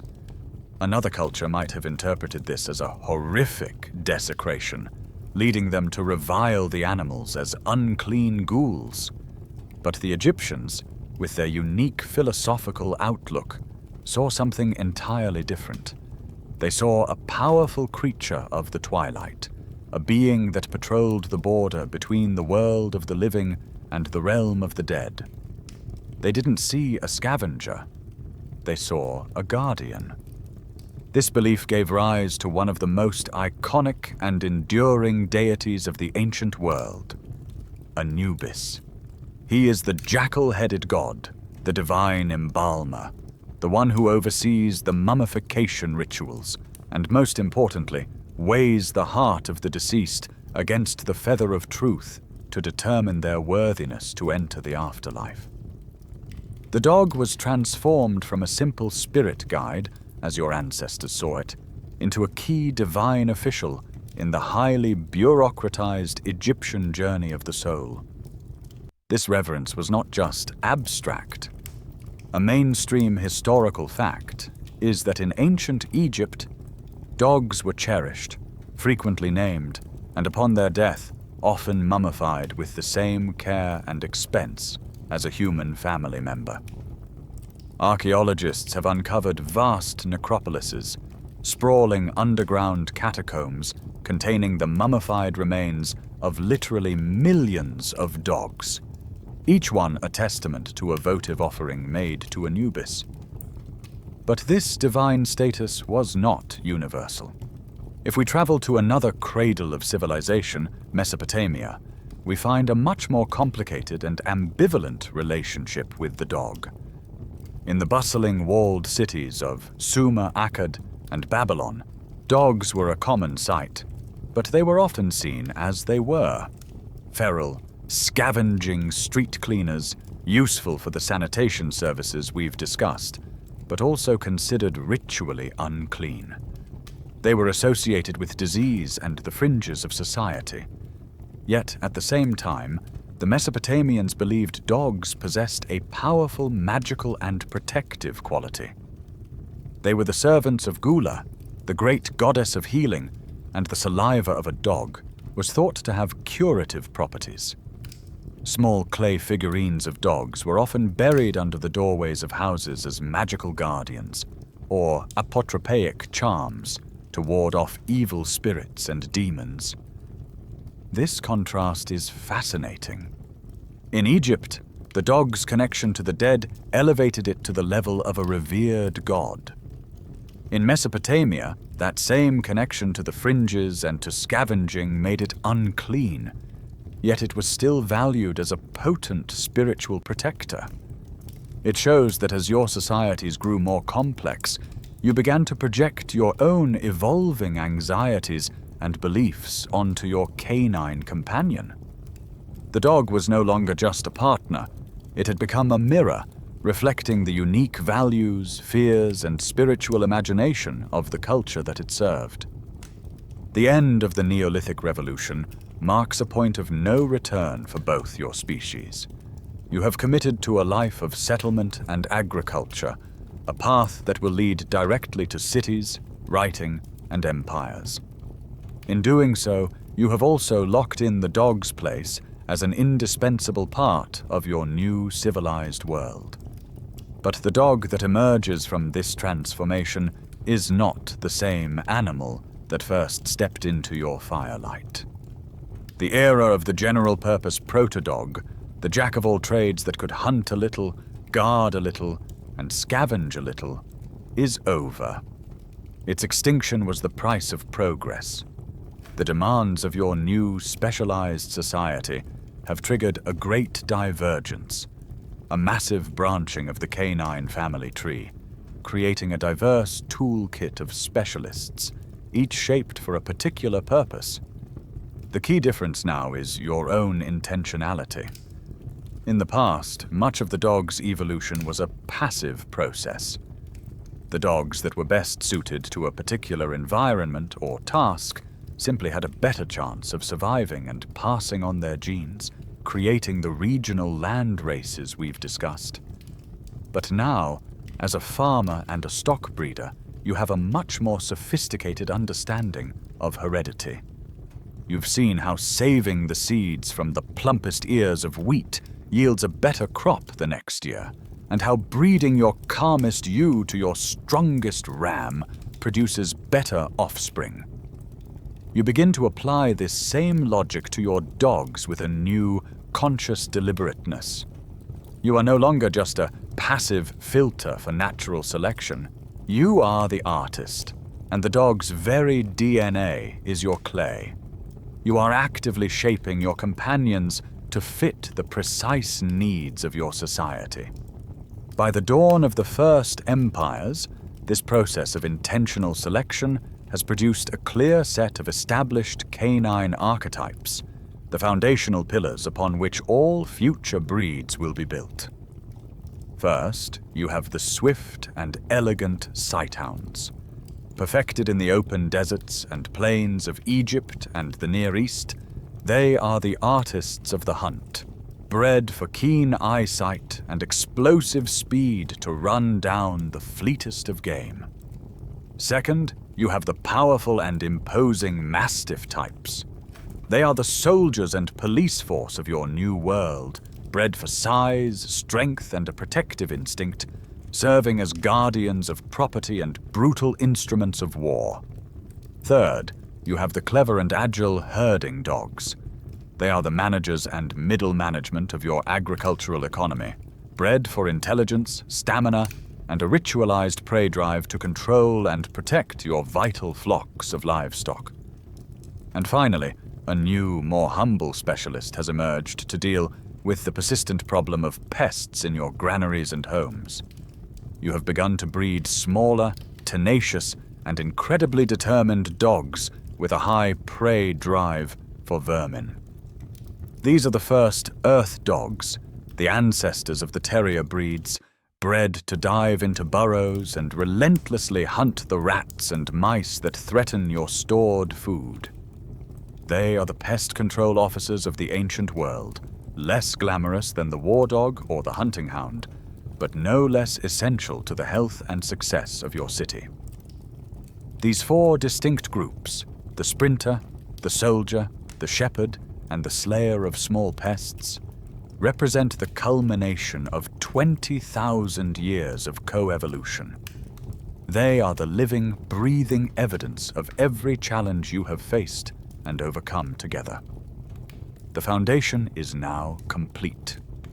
The stage is set for an even more dramatic explosion of canine diversity as your own world expands, bringing with it new technologies, new social structures, and entirely new jobs for your oldest and most adaptable friend. Your journey now takes you into the heart of the world's first true superpower, the Roman Empire. The Romans were masters of logistics, engineering, and above all, categorization. They had an obsessive need to classify, organize, and systematize every aspect of their world, from their military legions to their aqueducts, and they applied this same rigorous, methodical mindset to their dogs. For the Romans, a dog was not just a dog, it was a specialist with a specific job title and a defined role within the grand machinery of the empire. Looking at how they classified their canine partners gives us a perfect case study in just how specialized dogs had become. At the most formidable end of the spectrum was the Canis Bellator, the war dog. This was the direct descendant of the ancient Mastiff-type guard dogs, now bred to a new peak of size and ferocity. The most famous of these was the Molossian Hound, a colossal beast originating from Greece, renowned for its power and courage. These dogs were not mere sentries. They were frontline shock troops. Roman legions would form special canine maniples, unleashing dozens of these animals to charge the enemy lines, breaking their formation and spreading terror and chaos. They were often outfitted with their own equipment, including coats of mail and, most brutally, spiked collars designed to slash and tear at both men and horses in the thick of battle. The Canis Bellator was the ultimate expression of the dog as a living weapon, a testament to Rome's military pragmatism. Next in their system was the Canis Venator, the hunting dog. But the Romans, being Romans, didn't just lump all hunting dogs together. They understood the nuances of the task and created subcategories. First were the Celeres, a name meaning the swift ones. These were the sighthounds, the descendants of the ancient desert hunters, prized for their incredible speed and keen vision. They were used in open country to run down fast prey like deer and hare. In a separate class were the Sagas, meaning the sagacious ones, or the trackers. These were the scent hounds, valued not for their speed, but for the incredible power of their noses. They were the patient, relentless detectives of the hunt, able to follow a cold trail for miles, leading the hunters to their quarry. This division shows a sophisticated understanding of canine genetics and behavior, a clear recognition that you needed different tools for different kinds of hunting. Of course, the backbone of the agricultural economy was still the canis pastor, the shepherd dog, which continued its vital work of guarding and managing the flocks that fed the empire. But it is in a final category that we see a truly significant social development. The Romans formally recognized the catellus, the small companion dog. These were not working animals in any traditional sense. They were the ancestors of today's lap dogs, bred specifically for companionship, their primary function to be a source of affection and amusement for their wealthy owners, particularly noble women. The existence of the catelli as a distinct class signifies a major milestone. Society had become so prosperous that it could now afford to breed and keep dogs purely for emotional, non-utilitarian purposes. The Roman systematic approach is perfectly encapsulated by a mainstream historical fact. They were among the first cultures to write and publish detailed dog training manuals. Treatises like the Synergeticus by the historian Arrian, or sections within Varro's agricultural writings, gave specific instructions on how to select, breed, and train dogs for their various tasks. They discussed everything from the ideal coloration for a hunting dog to the proper diet for a guard dog. This was no longer an intuitive, passed-down folk knowledge. It was a codified science. The dog's role in society was now so important that it was worthy of its own literature, a subject to be studied, debated, and perfected. For centuries, you have been the beneficiary of a kind of biological magic. You've watched your canine partners track prey that left no visible signs, find lost children in dense forests, and sense the approach of an enemy long before they appeared on the horizon. You've seen the results of this incredible power, but now it's time to look under the hood, to take a brief pause from our historical journey and dive into the breathtaking science of the dog's nose. To live with a dog is to live with a sensory superpower, a window into a world of information that is almost entirely closed to you. To you, the air is just air. To a dog, the air is a rich, detailed story, written in a language of scent. The source of this superpower is a masterpiece of anatomical engineering. When you inhale, you breathe and smell through the same passages. A dog's nose is far more sophisticated. When a dog inhales, a small fold of tissue inside its nostril separates the air into two streams. One stream goes directly to the lungs for respiration, while the other is diverted into a dedicated, intricate chamber in the back of its snout, designed purely for analyzing scent. This area is lined with a spongy membrane called the olfactory epithelium. If you were to flatten out your own olfactory epithelium, it would be about the size of a postage stamp. If you were to flatten out a dog's, depending on the breed, it could be the size of a pocket handkerchief, or in the case of a scent hound like a bloodhound, it could cover the dog's entire body. This vast surface area is packed with up to 300 million olfactory receptors, compared to your paltry 6 million. It's the biological equivalent of comparing a tiny village library to the Library of Congress. Furthermore, dogs possess a second specialized scent-detecting tool called the vomeronasal organ, or Jacobson's organ, located on the roof of their mouth. It's designed specifically to detect pheromones, the chemical signals that convey a huge amount of social information about other animals. These numbers, 300 million receptors, a surface area hundreds of times larger than yours, are so vast they can be difficult to comprehend. So let's try an analogy. Your ability to taste is pretty good. You can detect a teaspoon of sugar if you stir it into your coffee. A dog, with its equivalent sense of smell, could detect that same teaspoon of sugar if you dissolved it in 2 Olympic-sized swimming pools.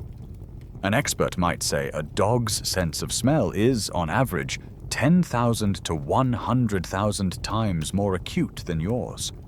They don't just smell the stew cooking on your stove, they smell each individual ingredient: the beef, the carrots, the onions, the thyme, as distinct and separate notes in a complex chord.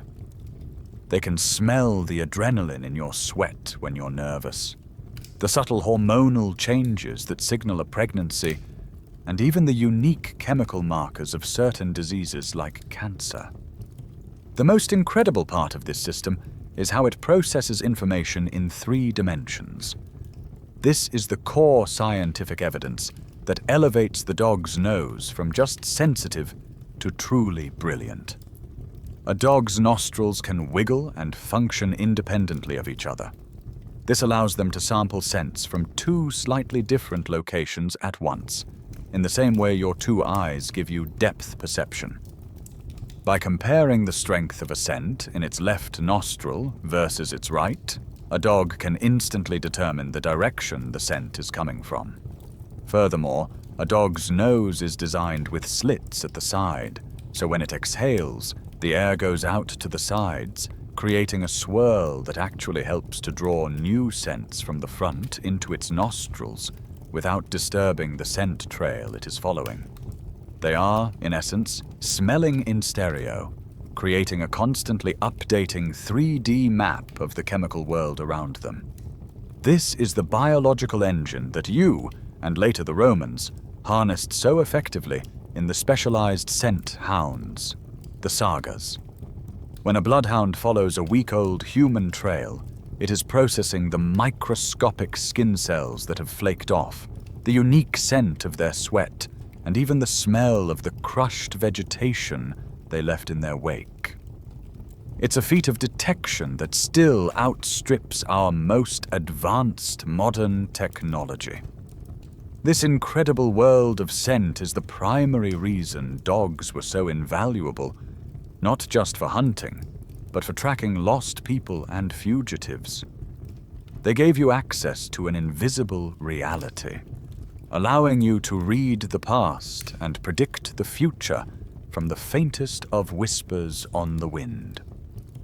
While the great empires of the temperate world were refining their war dogs and companion hounds, your people were also pushing into the last, most unforgiving frontiers of the planet. These were environments so extreme that they resisted settlement by all but the most resilient and resourceful cultures. In these places, the vast frozen darkness of the Arctic and the high, desolate mountains of Central Asia, human survival was not just difficult, it was functionally impossible without the help of a highly specialized canine partner. Here the dog was not a luxury or a tool of war, but the very engine of life itself. Journey north, far beyond the reach of Rome, to the endless wind-scoured ice sheets of the high Arctic. Here, the ancestors of the Inuit people, the Thule, perfected a relationship with their dogs, the Chimik. That represents one of the most profound partnerships in human history. To the outside world, these animals are known as sled dogs, and their role as transportation is obvious. They were the living engines of the Kamutiaik, the dog sled, the only reliable way to travel the vast distances between hunting grounds in a world without roads or draft animals. But their job was so much more than just pulling. In the featureless white expanse of the sea ice, a team of experienced lead dogs could navigate through a blizzard, sensing cracks in the ice and finding their way back to camp when their human driver was hopelessly lost. They were a living GPS system. Most critically, they were essential hunting partners. Their keen noses could detect the tiny breathing holes of seals, the primary source of food, from more than a mile away, buried under feet of snow. At night, their restless growls were the only reliable warning against the silent approach of the polar bear, the only predator that actively stalks humans. Without the chimic, their transportation, navigation, food-finding, and security system all in one, the Arctic would have been uninhabitable for your species. Now, travel south to another of the world's great natural barriers, the immense, high-altitude deserts and treacherous mountain passes of Central Asia. This was the route of the legendary Silk Road, the network of trade arteries that connected the empires of the East and West. For merchants leading caravans laden with priceless silk, spices, and gold, the journey was perilous. The greatest threat was not the terrain, but the bandits and raiders who preyed on this lucrative trade. To protect their goods, these merchants relied on a truly formidable guardian, the ancestor of the Tibetan Mastiff. These were not herding dogs. They were massive, powerful, intimidating beasts bred to be deeply suspicious of strangers and utterly fearless. Chained up during the day and let loose to patrol the camp at night, their deep, thunderous barks would echo through the mountain passes, a clear warning to any would-be attackers. They were a private security force, the four-legged protectors of the first global economy. The spirit of exploration wasn't confined to land. This brings us to a quirky tidbit about another culture of legendary travelers, the Vikings. The Norsemen were masters of the sea, but their dogs were essential partners in their voyages of raiding and settlement. They highly prized their hardy Spitz-type dogs, like the Norwegian Elkhound and the Swedish Valhund. These dogs were not just pets. They were multi-purpose farm dogs, herders, guards, and hunting companions. When the Vikings set out on their long ships to cross the treacherous North Atlantic, they brought their dogs with them. These canine pioneers helped them settle new and unforgiving lands like Iceland and Greenland, and their remains have even been found in Viking-era archaeological sites in North America. Just like their human companions, these dogs were often buried with great ceremony, a sign of the deep respect they commanded. Whether pulling a sled across the ice, guarding silk in the mountains, or crossing the ocean on a longship, the dog was your indispensable key to unlocking the most challenging corners of the earth. As we move out of the classical era and into the feudal world of the Middle Ages and the Renaissance, the structure of your society becomes rigidly defined.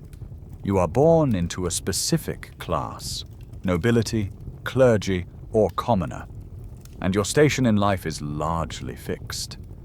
In this highly stratified world, your possessions are no longer just for utility. They are powerful symbols of your rank and status. And few possessions broadcasted a person's social standing more clearly and more publicly than the dogs they kept. The dog, your ancient partner, now becomes a living emblem of the class divide. For the nobility, the kings and lords of the land, dogs were an essential part of a lifestyle built around pageantry, power, and the ritual of the hunt. The aristocracy maintained vast, expensive kennels filled with highly specialized hunting hounds. There were the elegant sight hounds like the greyhound, used for the sport of coursing deer. There were the powerful scent hounds like the Talbot, an ancestor of the modern beagle and bloodhound, used to track boar and stag in meticulously organized grand hunts. These events were less about procuring food and more about demonstrating wealth, skill, and social dominance. The cost of feeding and maintaining such a large pack of dogs was exorbitant, a clear sign of immense resources. This exclusivity was even codified into law. The notorious forest laws in England and parts of Europe often forbade commoners from owning large hunting dogs, and any peasant dog found in a royal forest could be maimed or killed on sight. Your dog was a direct reflection of your right to the land. The clergy, particularly in monastic orders, formed another distinct dog-owning class. While they lived apart from the secular world, they also bred dogs for their own specialized purposes. The most famous example comes from the treacherous, snow-covered passes of the Alps. At the Great St. Bernard Pass, a hospice run by monks was established to aid travelers crossing the dangerous mountain route. Starting in the 17th century, these monks began to develop a unique, powerful breed of dog, the ancestor of the saint. Bernard. These were not hunting hounds or guard dogs. They were the world's first dedicated search and rescue dogs. Their size, strength, incredible sense of smell, and resistance to the cold made them perfectly suited for locating and digging out travelers buried in avalanches. The dogs of the clergy were bred not for sport or war, but for a mission of mercy. At the bottom of the social ladder were the commoners. The average peasant or village craftsman owned a dog not for status, but for sheer brutal utility. The commoner's dog was typically a cur or a mongrel, a multi-purpose animal that might help with a little poaching, kill the rats in the cottage, and guard the family's meager possessions. Perhaps the most poignant example of a commoner's dog was the now extinct turnspit dog. This was a short-legged, long-bodied dog bred for one specific, grueling task: to run for hours inside a large wooden wheel, which was connected to a pulley system that turned a roasting spit in a hot, smoky kitchen. It was a miserable, repetitive, and exhausting job. The turnspit dog is a heartbreaking symbol of how the peasant's dog was seen as just another piece of living machinery, valued only for its labor. It is in the rarefied air of the royal courts, however, that we see the beginning of a trend that will one day dominate the canine world. Alongside their grand hunting hounds, kings and queens began to prize tiny lap dogs, or comforters, like the ancestors of the Maltese or the Cavalier King Charles Spaniel. These dogs had no function whatsoever. They couldn't hunt, herd, or guard. Their sole purpose was to be beautiful, affectionate, and decorative. This marks a crucial turning point, the beginning of breeding dogs purely for aesthetics. For the first time on a significant scale, a dog's appearance and its role as a fashion accessory began to eclipse its role as a working partner. Our long journey together has, up to this point, been framed largely as a story of mutual success. But to tell the story honestly, we have to acknowledge that the contract between our species has often been violated, twisted, and broken. The history of the dog is not a simple, heroic epic. It is also filled with chapters of neglect, exploitation, and immense suffering, almost always at the hands of the human side of the partnership. To truly understand our bond, we must confront its darker side. The first great betrayal was born of our own success. As your medieval towns swelled into crowded, chaotic, early modern cities, the dog population exploded alongside the human one. The humble garbage dog, once a vital sanitation worker, was now an uncontrolled, feral population. These strays, often starving and diseased, became a source of fear and revulsion. They were no longer seen as partners, but as a public nuisance, a threat to order and hygiene. This fear was crystallized in the terrifying specter of rabies. In an age before vaccines, a bite from a rabid dog was a slow, agonizing, and certain death sentence.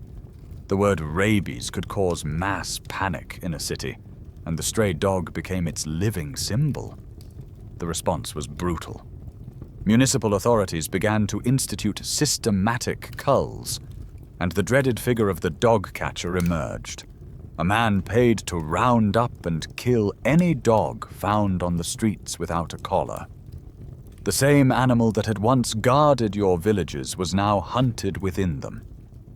The direct exploitation of the dog's loyalty also reached a new and terrible peak during the Age of Exploration. When the Spanish conquistadors arrived in the Americas, they brought with them a secret weapon specifically bred for conquest: the Spanish Alano and other powerful Mastiff-type war dogs. These were not just the shock troops of the Roman era. They were instruments of terror, deliberately used to intimidate and subdue the indigenous populations of the Caribbean and Mexico. The historical accounts from figures like Bartolomé de las Casas are horrifying. They describe how these dogs, often starved to increase their ferocity, were set upon native peoples, used for hunting humans as sport, and employed as a gruesome method of execution. This represents one of the lowest points in our shared history, a moment when the dog's courage and devotion were perverted into a tool for genocide and colonial oppression.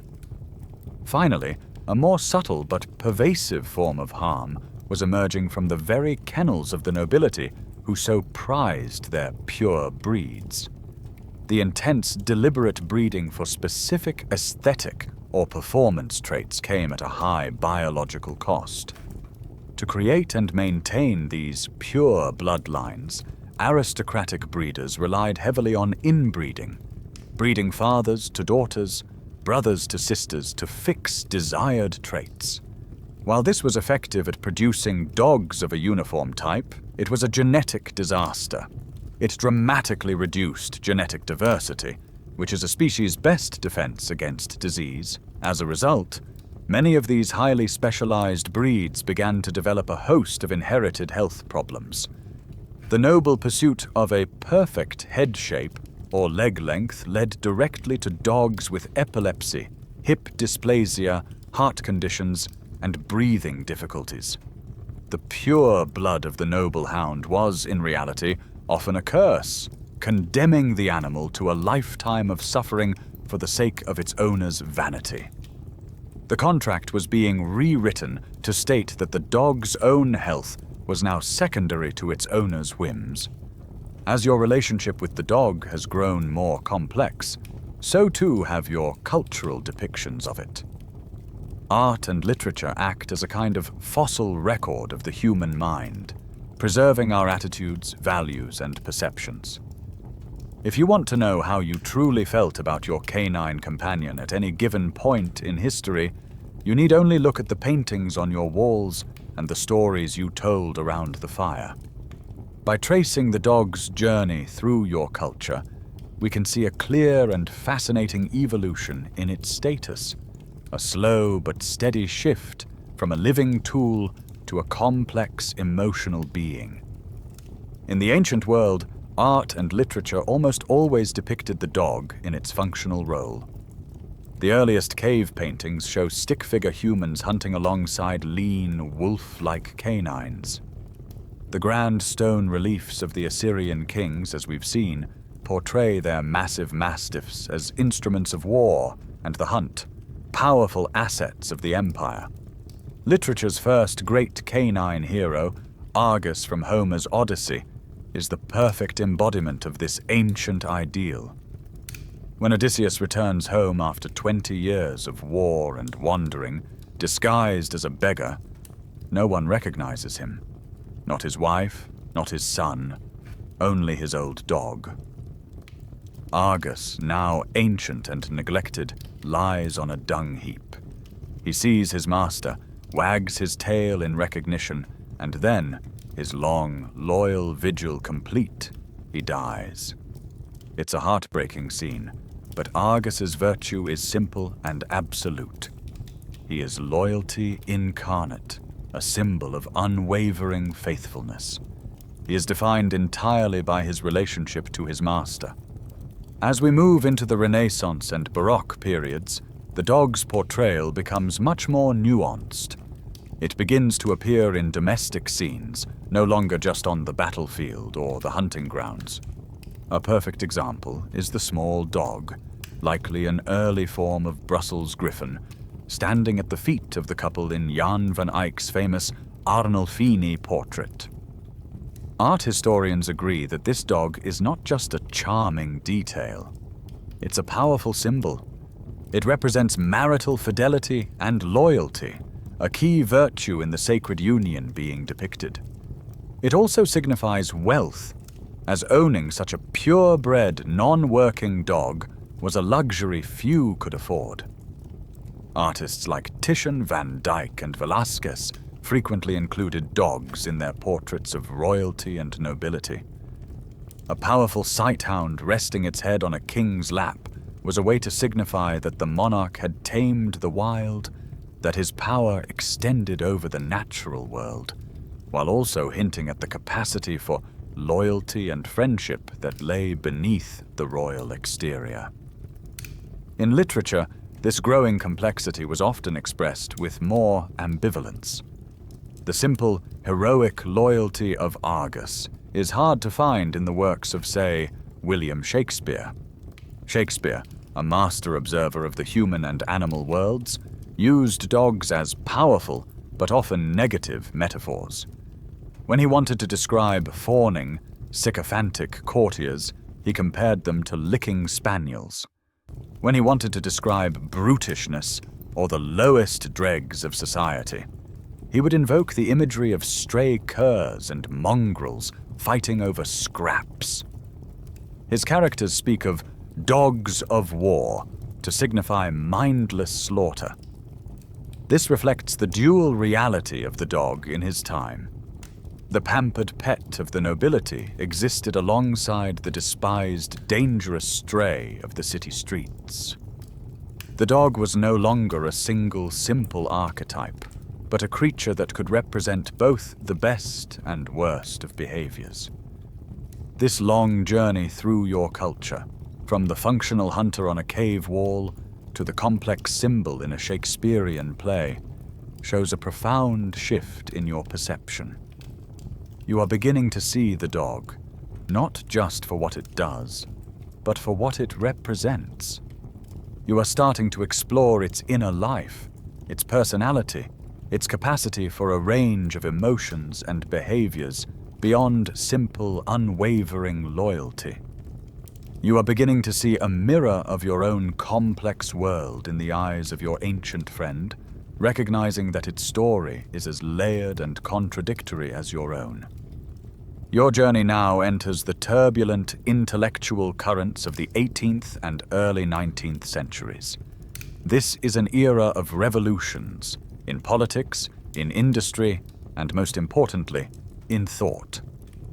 Two major philosophical movements arise that will completely reshape the Western worldview, and in doing so, they will forever alter how you see your canine companion. The first is the Enlightenment, or the Age of Reason, which champions science, logic, and order. The second is its passionate backlash, the Romantic movement, which celebrates emotion, nature, and the individual. The modern dog is about to be born, not from a new breeding program, but from the crucible of these two competing ideas. The Enlightenment brought with it an insatiable curiosity about the natural world. Thinkers and early scientists, known as natural philosophers, were no longer content with myths or religious explanations. They wanted to observe, to measure, and to classify. The dog, as one of the animals most intimately connected with humanity, became a subject of intense scientific interest. Great naturalists like the Comte de Buffon in France and Carl Linnaeus in Sweden made the first systematic attempts to categorize the bewildering variety of dog breeds. They treated the dog as a biological specimen, a puzzle to be solved. They debated its origins. Was it truly descended from the wolf? Or was it its own distinct species? They studied its anatomy, and speculated about the mechanics of its intelligence. This was a profound shift. The dog was being moved from the realm of symbol and spirit into the realm of biology. It was becoming an object of rational inquiry. But many thinkers and artists found this cold, detached, scientific view of the world to be sterile and unsatisfying. As a reaction, the Romantic movement erupted, championing everything the Enlightenment seemed to dismiss: raw emotion, untamed nature, and authentic feeling. For the Romantics, civilization was a corrupting force, and human society was rife with hypocrisy and betrayal. They began to hold up the dog as a moral ideal, a perfect symbol of the pure, honest, and natural emotional life that humans had lost. The dog's loyalty was no longer just a useful trait. It was a profound moral virtue. Its love was unconditional, its joy was unfeigned, and its grief was pure. The famous poet Lord Byron, a leading figure of the movement, perfectly captured this sentiment in his Epitaph to a Dog, where he praised his beloved Newfoundland boatswain for possessing all the virtues of man without his vices. It is from this potent brew of Enlightenment curiosity and romantic sentimentality that the modern conception of the dog is forged. The phrase man's best friend, which was first popularized during this period, is the perfect synthesis of these two worldviews. It's a statement that is both affectionate and observational, both emotional and, in a way, scientific. It acknowledges a deep, measurable, and unique bond, while simultaneously elevating it to the highest possible emotional plane. The dog is no longer just a servant, a tool, or a status symbol. It is now a moral exemplar, a furry philosopher sent to remind you of the virtues of a simpler, more honest way of being. But was this newfound appreciation for the dog's emotional life a genuine breakthrough in interspecies understanding, or was it something else? This is a question that prompts a fascinating scholarly debate.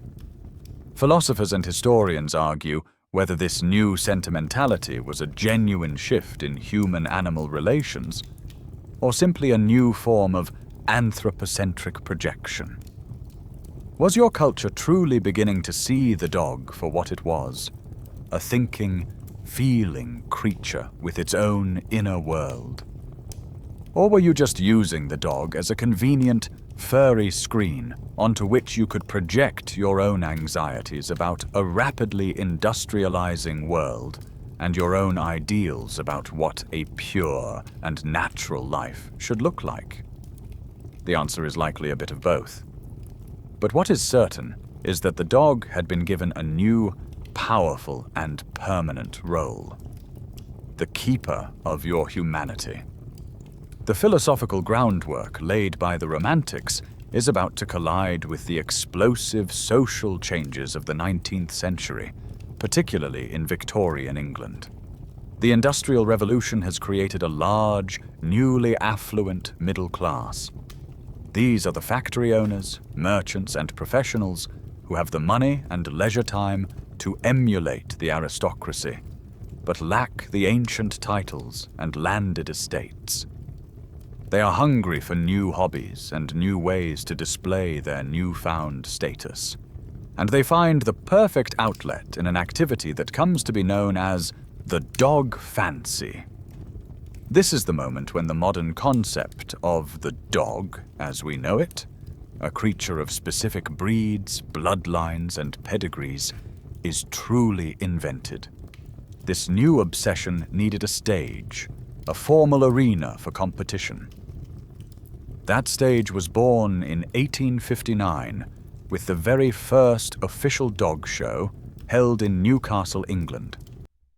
It was a modest affair, featuring only punters and setters, but it ignited a cultural firestorm. The idea of exhibiting dogs and having them judged not on their hunting skill or herding intelligence, but on their physical appearance, was a revolutionary one. The hobby exploded in popularity. To bring order to this new sport, the Kennel Club was founded in London in 1873. Its mission was to create a registry of purebred dogs and, crucially, to write a detailed physical standard for each breed. This was a pivotal moment. For the first time, a dog's worth was being officially defined by a written document that dictated the ideal angle of its shoulder, the proper shape of its eyes, and the correct texture of its coat. A dog's function was now officially secondary to its form. The creation of the pedigree, a documented family tree proving a dog's pure lineage, changed everything. A dog's identity and value were no longer determined by its individual character or abilities, but by the names written on a piece of paper. This immediately created a new and unfortunate social hierarchy within the canine world itself. If a dog with a pedigree was a purebred, then any dog without one, or of mixed heritage, was a mongrel or a mutt. These ancient and derogatory terms were now given a formal, pseudo-scientific weight. The hardy, intelligent, multi-purpose dog of the commoner, a creature of immense genetic vitality, was now officially classified as inferior, a genetic dead end. The obsession with blood purity, a defining and often dangerous feature of the Victorian era, was now being projected directly onto their canine companions. This brings us to a rather fascinating, quirky tidbit. The sheer speed and intensity of this dog fancy frenzy led to the creation or radical reinvention of dozens of breeds in an incredibly short span of time. The Victorians were not content to simply preserve old land races. They became obsessive canine engineers. They crossed existing breeds with a manic fervor to create new looks, often pushing physical traits to unhealthy extremes to meet the dictates of the new show standards. The modern bulldog, for example, is a Victorian creation. The tough, athletic, bull-baiting dog of the 18th century was transformed into the short-faced, squat, and chronically unhealthy show dog we know today, a creature that often can't breathe properly or even give birth without surgical intervention. The pursuit of the perfect look began a long and damaging tradition of prioritizing aesthetics over the animal's own health and well-being, a legacy that the dog world is still grappling with today. The 20th century dawns with the rumble of impending global conflict. The horrors of industrialized warfare, with its machine guns, artillery, and trench systems, will create a battlefield unlike any seen before. In this brutal new environment, human technology often fails. Communication lines are cut, soldiers are isolated, and the landscape of no man's land is a chaotic, impassable nightmare. It is in this crucible of the Great War that the dog is called to serve once again. Pulled from the show rings and the firesides, the dog is brought back to the battlefield, not as a vicious attacker like the Roman Canis Bellator, but in a host of new, often heroic roles that rely on its intelligence, loyalty, and superior senses. The static, labyrinthine nature of trench warfare created a desperate need for reliable communication. Messenger dogs, often Airedale Terriers or Dobermans, became a vital asset. They were trained to carry messages from the front lines back to headquarters, silently and swiftly traversing the cratered, corpse-strewn landscape where a human soldier would be instantly cut down by sniper fire. Other dogs served as sentries, their keen hearing and sense of smell providing an early warning of an impending enemy raid far more effectively than any human lookout. Perhaps the most poignant role was that of the mercy dog. Outfitted with medical supplies, these dogs were trained to seek out wounded soldiers in the hellscape of no man's land. They would bring aid to those they could, and for the mortally wounded would simply lie beside them, offering a final moment of comfort in their dying agonies. This era produced real, documented canine heroes whose stories of bravery captured the public's heart. The most famous was a brindle bull terrier mix named Stubby. Smuggled to the front lines in France by his owner, Stubby became the mascot of the 102nd Infantry Regiment. But he was more than a mascot. He learned to warn his unit of incoming artillery shells, he located wounded soldiers, and he even captured a German spy, holding him at bay until American soldiers arrived.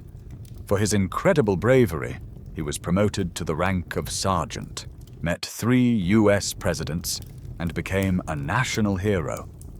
The tradition continued into World War II with dogs like Chips, a German shepherd mix who attacked an enemy machine gun nest in Italy, forcing its crew to surrender. He was awarded the Distinguished Service Cross, though it was later revoked due to military policy against decorating animals. This real-world heroism was the perfect fuel for the burgeoning motion picture industry. The 20th century saw the birth of the fictional hero dog archetype, an image that would be permanently seared into the public consciousness.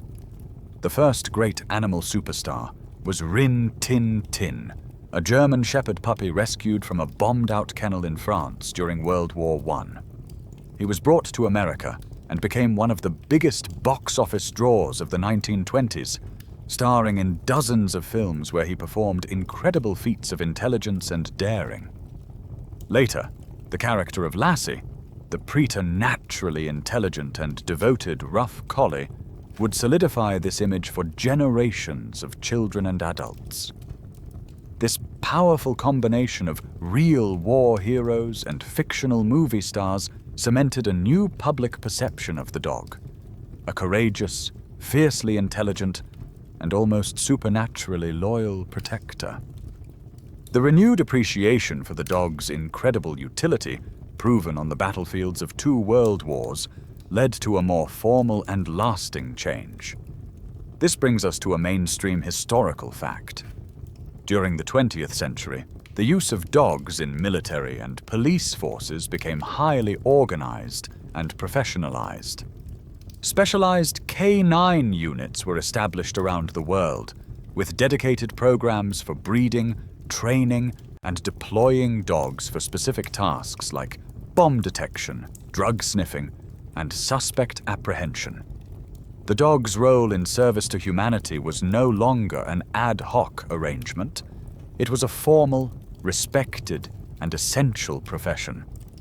For most of the 20th century, while your popular culture was celebrating the hero dog, the world of science remained stubbornly detached and skeptical. The dominant psychological theory of the time was behaviorism, which viewed animals, including dogs, as little more than simple biological machines. In this view, a dog was a bundle of instincts that could be programmed with rewards and punishments. It didn't have thoughts, feelings, or a personality. It simply responded to stimuli. Your dog's seeming love for you was interpreted as a simple, cupboard love. It associated you with the provision of food, and nothing more. For any dog owner who had ever looked into the eyes of their companion, this explanation felt profoundly inadequate, but it was the reigning scientific dogma. Then, in the final decades of the 20th century and into the 21st, a revolution in science began. The field of animal cognition emerged, armed with new technologies and a new willingness to ask the questions that behaviorism had dismissed. Scientists began to wonder, what is actually going on inside the mind of a dog? They moved beyond simply observing behavior and started to design clever experiments to probe the very nature of canine consciousness, emotion, and intelligence. The results of this cognitive revolution would not only overturn the old simplistic theories, but would provide stunning scientific validation for the deep, intuitive bond you've been building for 30,000 years. The scientific evidence that emerged was groundbreaking. One of the first major blows to the old view came from a border collie named Chaser. Working with her owner, psychologist John Pilley, Chaser demonstrated the ability to learn and recognize the proper names of over 1,000 unique toys. She didn't just understand simple commands. She understood that specific sounds, words, represented specific objects. She could even infer the name of a new object by a process of elimination. This was not simple stimulus response. This was evidence of a sophisticated capacity for language acquisition. Even more profound were the discoveries made possible by functional magnetic resonance imaging, or fMRI. Neuroscientist Dr. Gregory Burns at Emory University did something unprecedented. He trained dogs to lie perfectly still in an MRI machine, fully awake and unrestrained, so he could watch their brains react to different stimuli in real time. The results were a revelation. He found that the caudate nucleus, the reward center of the brain, lit up just as brightly when the dogs heard the praise of their owners as it did when they were offered a food reward. This was the first hard neurological proof that the bond with their human was intrinsically rewarding to a dog. It wasn't just about the food in the cupboard. The relationship itself was the prize. Further research in this new field of canine neuroscience confirmed the biochemical basis for this bond. By measuring hormone levels, scientists definitively proved the existence of the self-perpetuating oxytocin loop we discussed earlier. The love you feel is real, and it's mutual, right down to the molecular level. This wave of scientific discovery represents a profound and beautiful closing of a circle. For millennia, you have known, on an intuitive, emotional level, that your dog is more than a machine. You've known it's a thinking, feeling being with a rich inner life.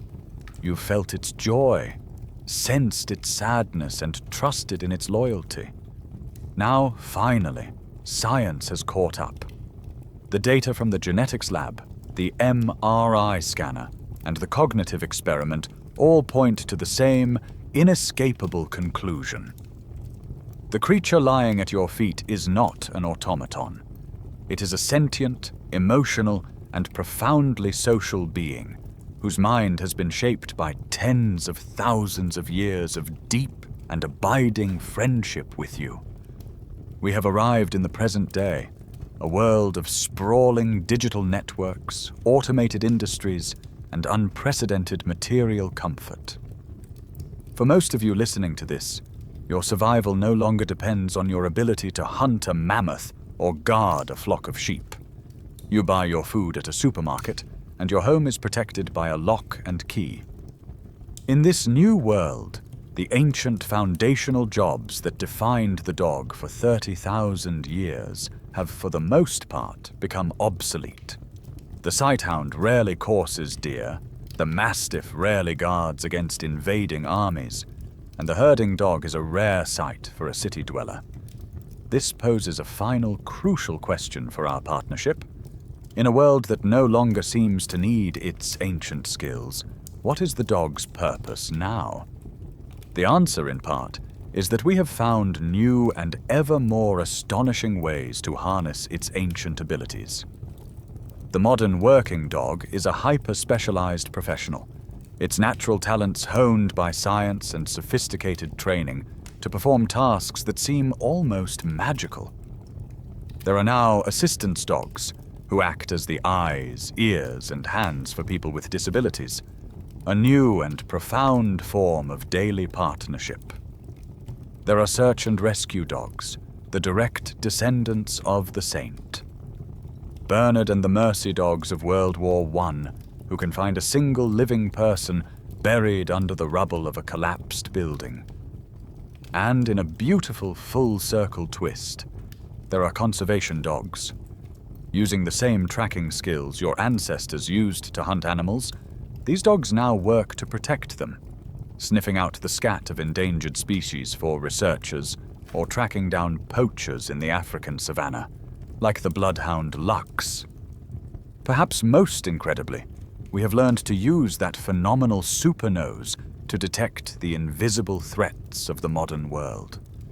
There are now medical alert dogs trained to smell the subtle, almost imperceptible chemical changes in the human body that signal an impending seizure, a dangerous drop in blood sugar for a diabetic, or even the unique scent signatures of certain types of cancer, long before our most advanced medical machines can detect them. The dog's ancient alarm system has been recalibrated, its focus shifted from the predator in the bush to the rogue cells within our own bodies. But these incredible professionals, as vital as they are, represent only a tiny fraction of the dog population.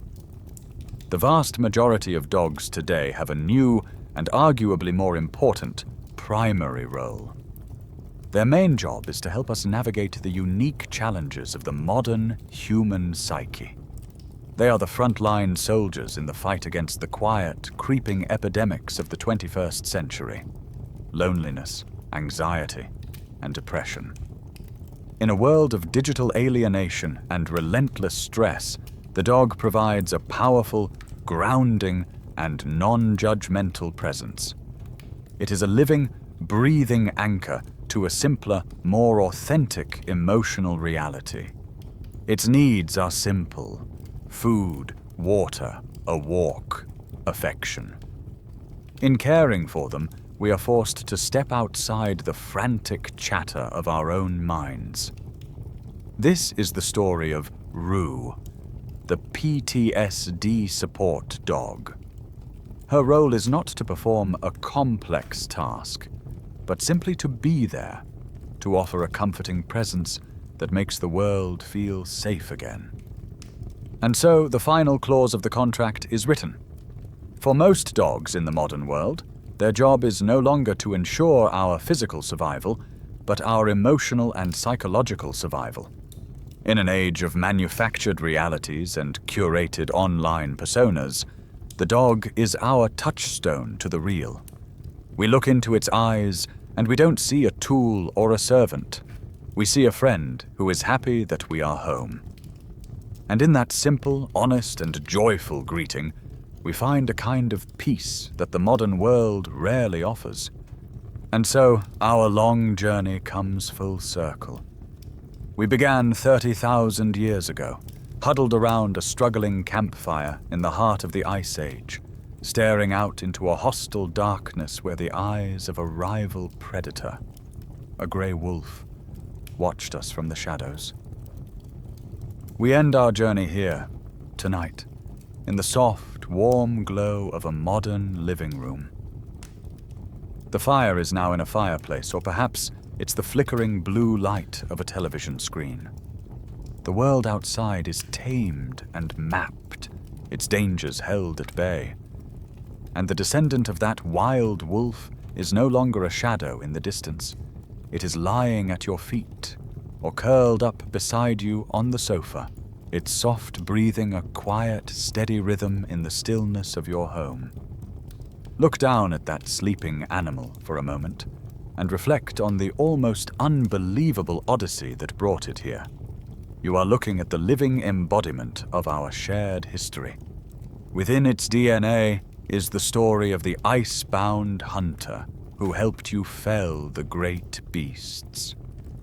There is the memory of the first guardian who protected your first harvest, the shepherd who managed your first flock, and the soldier who marched with your first armies. You see the shadow of the royal companion, the despised stray, the celebrated war hero, and the scientifically validated friend. From competitor to partner, from living tool to status symbol, from spiritual guide to beloved family member, the dog has been your constant companion, the one creature that has walked with you through every triumph and every failure of your long, complicated human story. The unwritten contract between your two species has been amended and renegotiated in every epoch. The specific clauses have changed with the changing world, but the core principles have remained etched in stone: loyalty, companionship, and mutual support. The dog is your oldest friend, the first and most successful peace treaty ever brokered between humanity and the animal kingdom. It is a living, breathing, tail-wagging link to the wildness that still resides deep within your own soul, a reminder of the world you came from and the primal partnerships that allowed you to survive it. The relationship is not over. It is still evolving, still deepening. The story is still being written, in the genetics labs that unravel its past, and in the quiet moments of connection in millions of homes around the world tonight. As we close this story, we are left with the most profound truth of all, the central theme of this entire journey. You did not simply conquer the wolf and bend it to your will. You entered into an alliance so powerful that it reshaped you both. In learning to understand, communicate with, and care for a creature so different from yourself, you became more patient, more empathetic, more human. You didn't just domesticate the dog. In a very real and beautiful way, it domesticated you too.